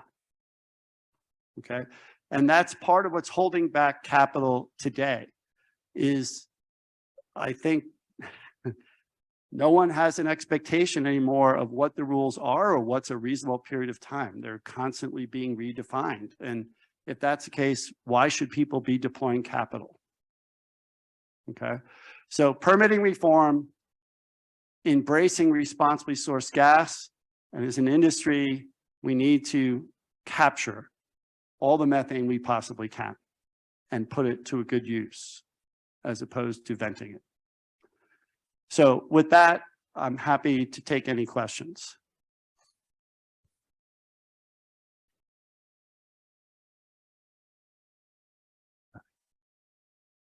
Jim, Tom Ships, attorney for the Southern Ute Indian Tribe. Good to see you again. And maybe leading on to your last point, you talk about production and transportation being the key elements of what will happen for future reliability of supplies of natural gas. And as you mentioned, assuming that everybody recognizes that the challenges of climate change are real, how we approach dealing with that it depends upon different interests. As Mr. Soda indicated this morning, in the context of natural gas and LNG, there's been a big difference with respect to how Europe might approach that on a long-term basis versus the Asian markets. And much the same way, we see that conflict translated in the United States in terms of policy relative to the National Environmental Policy Act, which implicates everything from the tribal point of view, from the issuance of mineral leases to permits to pipeline rights of way that may be needed for supply. And as you certainly have experienced, I'm sure in the context of permitting, similar challenges where, just as in the context of world natural fuel supplies, anybody who opposes fossil fuels can use that NEPA process as a vehicle for holding up permitting. How do you see that potentially being addressed on a long-term basis in terms of global liquefied natural gas supplies in an attempt to deal with climate change? I think a very basic statement in terms of helping to educate policymakers in particular is I think we need to recognize who the enemy really is, that we can all rally around. And that enemy is the emissions. It is not fossil fuels. Okay. We need to use our fossil fuels in better ways to reduce emissions, but the goal should be to attack the emissions, to minimize the emissions, to direct air capture the emissions and put them in the ground or whatever, however we can sequester them. That should be the goal, not to stop fossil fuels. Okay. And, you know, there's a very interesting graph that, so Dan Brulette's the president of Semper LNG, and Dan uses this, I'm sorry, of Semper Infrastructure, and former Secretary of Energy, and Dan shows this graphic. There isn't a single energy form ever used by mankind that's ever gone down in its usage. Humanity uses more wood today than it did 400 years ago. So I think, you know, when you see the dislocations that are happening in the market today, when people just attack fossil fuels and say, we have to stop this and end it as soon as we possibly can, right? Creates huge dislocations because we as humanity have never transformed our energy supply in that way. We've always kept using more of everything. Okay, so bending that curve is really difficult. And I think that that's something that we should just recognize that as we're developing policies, and let's focus on emissions, as the Inflation Reduction Act did a great job of that, providing all sorts of incentives towards sequestering the CO2. Okay. Whether we can move there and have that kind of constructive dialogue and saying, stop attacking the fossil fuels and let's go after how we can reduce the emissions as quickly as and cost effectively as possible. That's really the dialogue that should happen. And I don't know, we're going to put Alex on the spot. Do you want to say a few words about permitting reform? Do you want? He's going to bring the mic over to you. So permitting reform is something that Washington talks about a lot. There's just not enough momentum to get it done. One side wants certain things on that list of what is considered permit reform, and the other side wants a whole different list. And it's how you marry those two lists so that everyone realizes we need more infrastructure, not less, in this country. And so Senator Manchin came out with a proposal. It was not well vetted with the other side of the aisle. And so there were roadblocks put up to that. But I think there's a general feeling in DC that with the infrastructure bill that was passed last year, with the IRA, you need to move things faster. And the current permit structure we have is not conducive to that. So if you really want to build these things, which if you look at the legislation would suggest that Congress wants those things to be built, then you need to make permit reform. You need to make that a priority for the next Congress. With the margins the way they are in the House and the Senate, hopefully that means you have to work across the aisle to get big packages passed. So we're hopeful that there can be a conversation going into next year, and the IRA and the IIJA can serve as that push that Congress needs to really deal with this in a serious and substantial way, and not just window dressing. It has to be real. So there's a lot of conversations going on right now about what real looks like, not on just transmission and renewables, but on fossil fuel infrastructure as well. Yeah, and that goes to, I think, there's a huge trend towards electrification. Okay, but you can't produce the electricity at all the points where you consume it, which means you need transmission infrastructure, which faces the same challenges as pipeline infrastructure does. So we have all these incentives now, a lot of government money, right? Going to let's decarbonize through these things. And now we think there's an increasing realization that infrastructure needs to be built. So get John the mic, and while we're doing that, I'll just explain this one graphic too, which went to the heart of the issue. If you don't understand what basis is, so Henry Hub is the reference point in the Gulf Coast, basically for North American gas, but you buy and sell gas at different parts around North America, like Waha or San Juan, for example. There's different points up in the Rockies. So the basis is the difference, the price difference between the Henry Hub and those points. And what we show here is if you look at the Northeast, DTI is the Dominion Transmission Point, South Path, which is close to the heart of the Marcellus and Utica production, okay?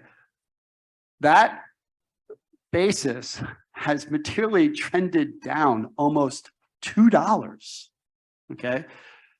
Because what's happened here is the Northeast used to be a big consuming region, right? So it needed the gas from the Gulf Coast to go up north there. Now they're more than fully self-supporting in terms of natural gas, if you can get the infrastructure to get it out, okay? So the Dominion price has declined over $2, but one of the very few basis points that is increasing is Algonquin, which is the New England price. Why? Because the state of New York and the Northeast states refuse to allow any more pipelines to be built. Doesn't mean the market stopped growing. So transport is actually going up there. So consumers are being harmed in the Northeast, not because of Henry Hub pricing, not because what the producers are doing. They're being harmed because their own states won't allow pipeline capacity to be built to meet the needs of the market. Yes, John. So I was going to follow up on that today. Prices in the Northwest US are $15 higher than Southeast Wyoming and Western Colorado because of transport issues. But I've got a question for you, and I think Tom Ships, you may be able to jump in on this. So in 2003, 4, and 5, I worked with the Indian tribe up in the Northwest that'll be unnamed, but they're near Bellingham, Washington. So you can probably put it together. And the concept was to build an LNG import facility at that time on sovereign land. So we took 3 of the tribal members to meet with Pat Wood when he was chair of the FERC. I sat down with him, Dave, described the whole event, and said, at the end of the day, we said, does FERC have authority, jurisdictional authority over sovereign nation lands? And he said, well, can you come back tomorrow and I'll try to answer that question.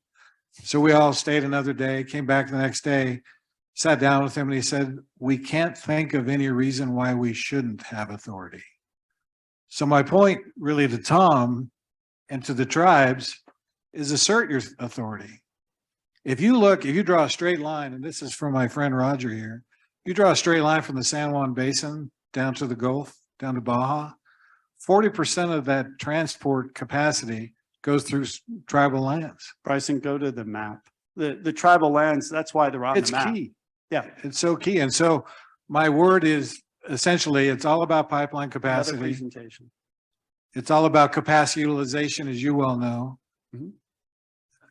And it's all about people who understand common sense. Apparently we can't find that in Washington, DC. So why not work with the tribes to get a project done and declare that sovereign immunity and declare that, you know, the FERC doesn't have jurisdiction.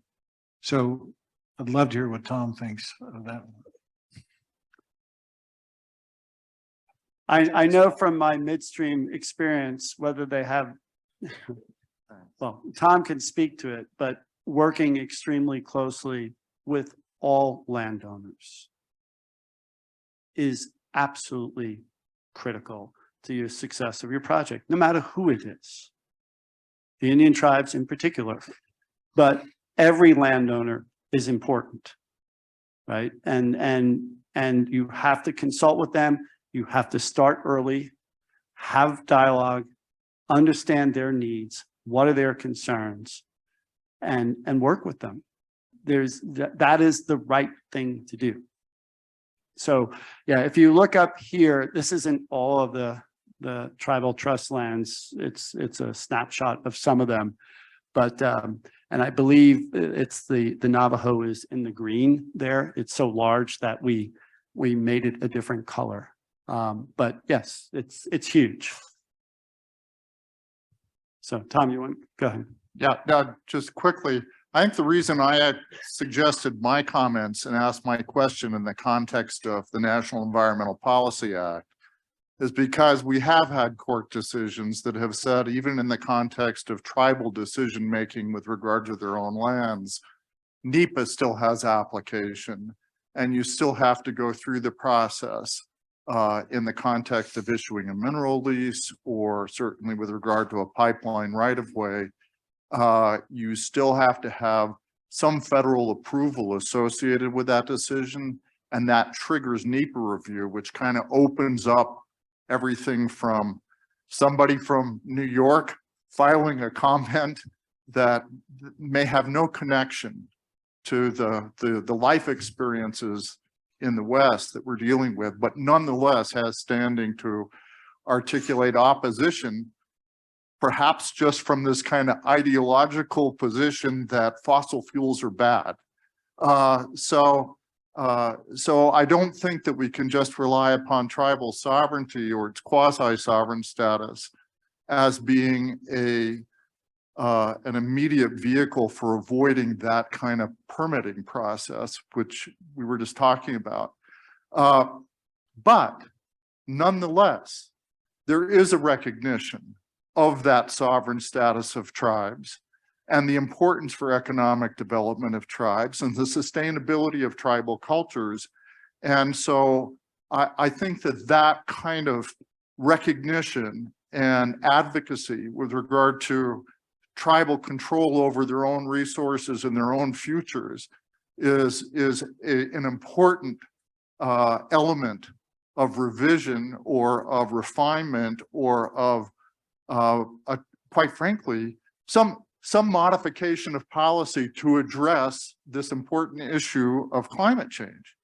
So that would be my response.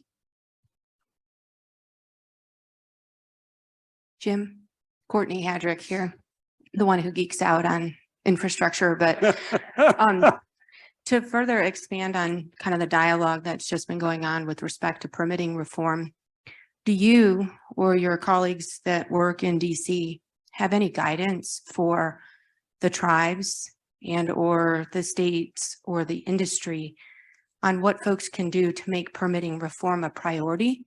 Because in reality, if the US wants to achieve their goals with climate emissions and emissions being the enemy here, we need infrastructure. We need power infrastructure. We need pipelines. If you start to think about hydrogen and ammonia and carbon sequestration, nearly anywhere you go in the United States, it requires infrastructure in order to achieve those goals. And we have very outdated federal policy that is our guidance for obtaining permits. And how do we work together to make that a reality so that the US and our allies that are here with us at the table today can make that a real reality? So any guidance you might have on how to get the tribes, the states, the local communities to start voicing their need and their wants for seeing that reform to occur. Thank you.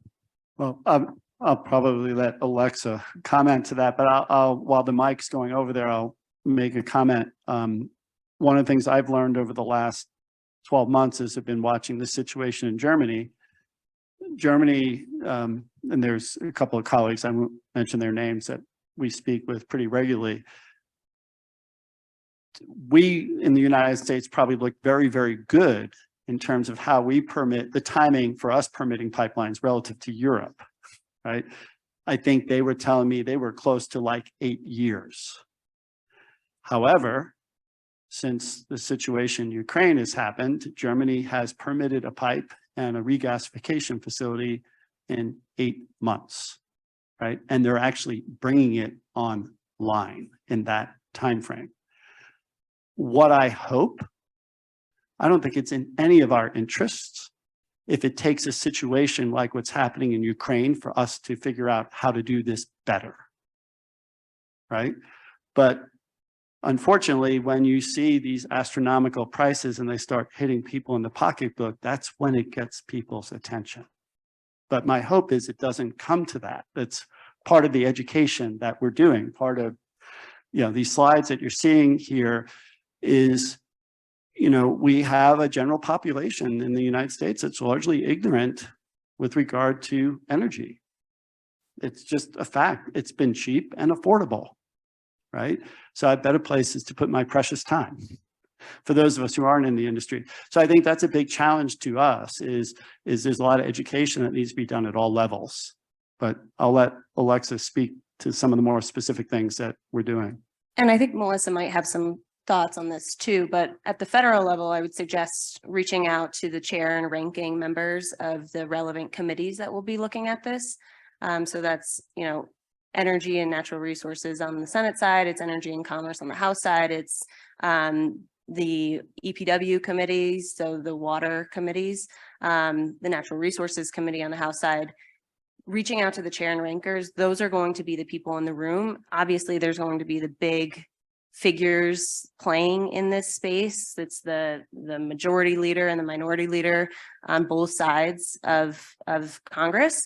But I really think the White House needs to hear from the tribes because as we saw with IRA and IIJA, they were leading these conversations. And so they need to know what's important to you. So to the extent that you can get into some of those departments within the executive branch and let them know what's important, I think that's valuable as well. But the chair and rankers, they're going to be the ones working on this. So if to the extent you can have a unified voice and bring those concerns to Washington, it's about engagement and repeated engagement over and over to say we're not going away because there's others that are going to be there talking about their priorities and they're probably not the same as yours. So it's repeated engagement and I think with the Western delegation as well. But Melissa might have some other thoughts on this.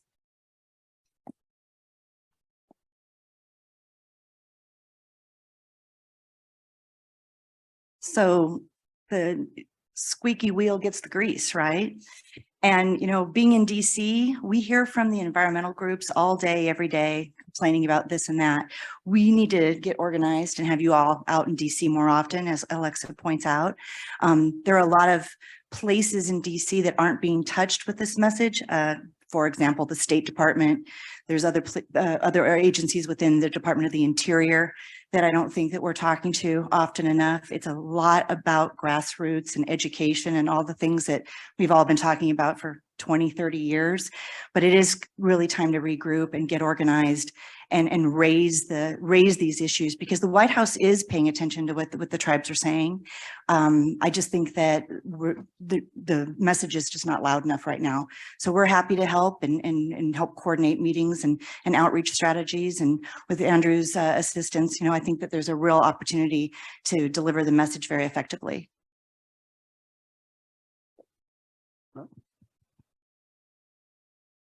Yankos, we got a question in the back of the room too. We'll get it back there. I would just like to point out that in this session, it's impossible to introduce everybody here, but we do have labor groups here. We do have farm ag groups here as well represented. And that's kind of what Western states, the vision of Western states and tribal nations is that convener of all interests. Yes, we have oil and gas supporters, but we really are the broader set of connected interests in the Western states that would like to see this done. I think bringing in the voices of our allies, the Japanese, but I'll say the South Koreans, the Taiwanese into these discussions, that is an extremely powerful message. And when we're going to start to pull together in a more substantive way in 2023.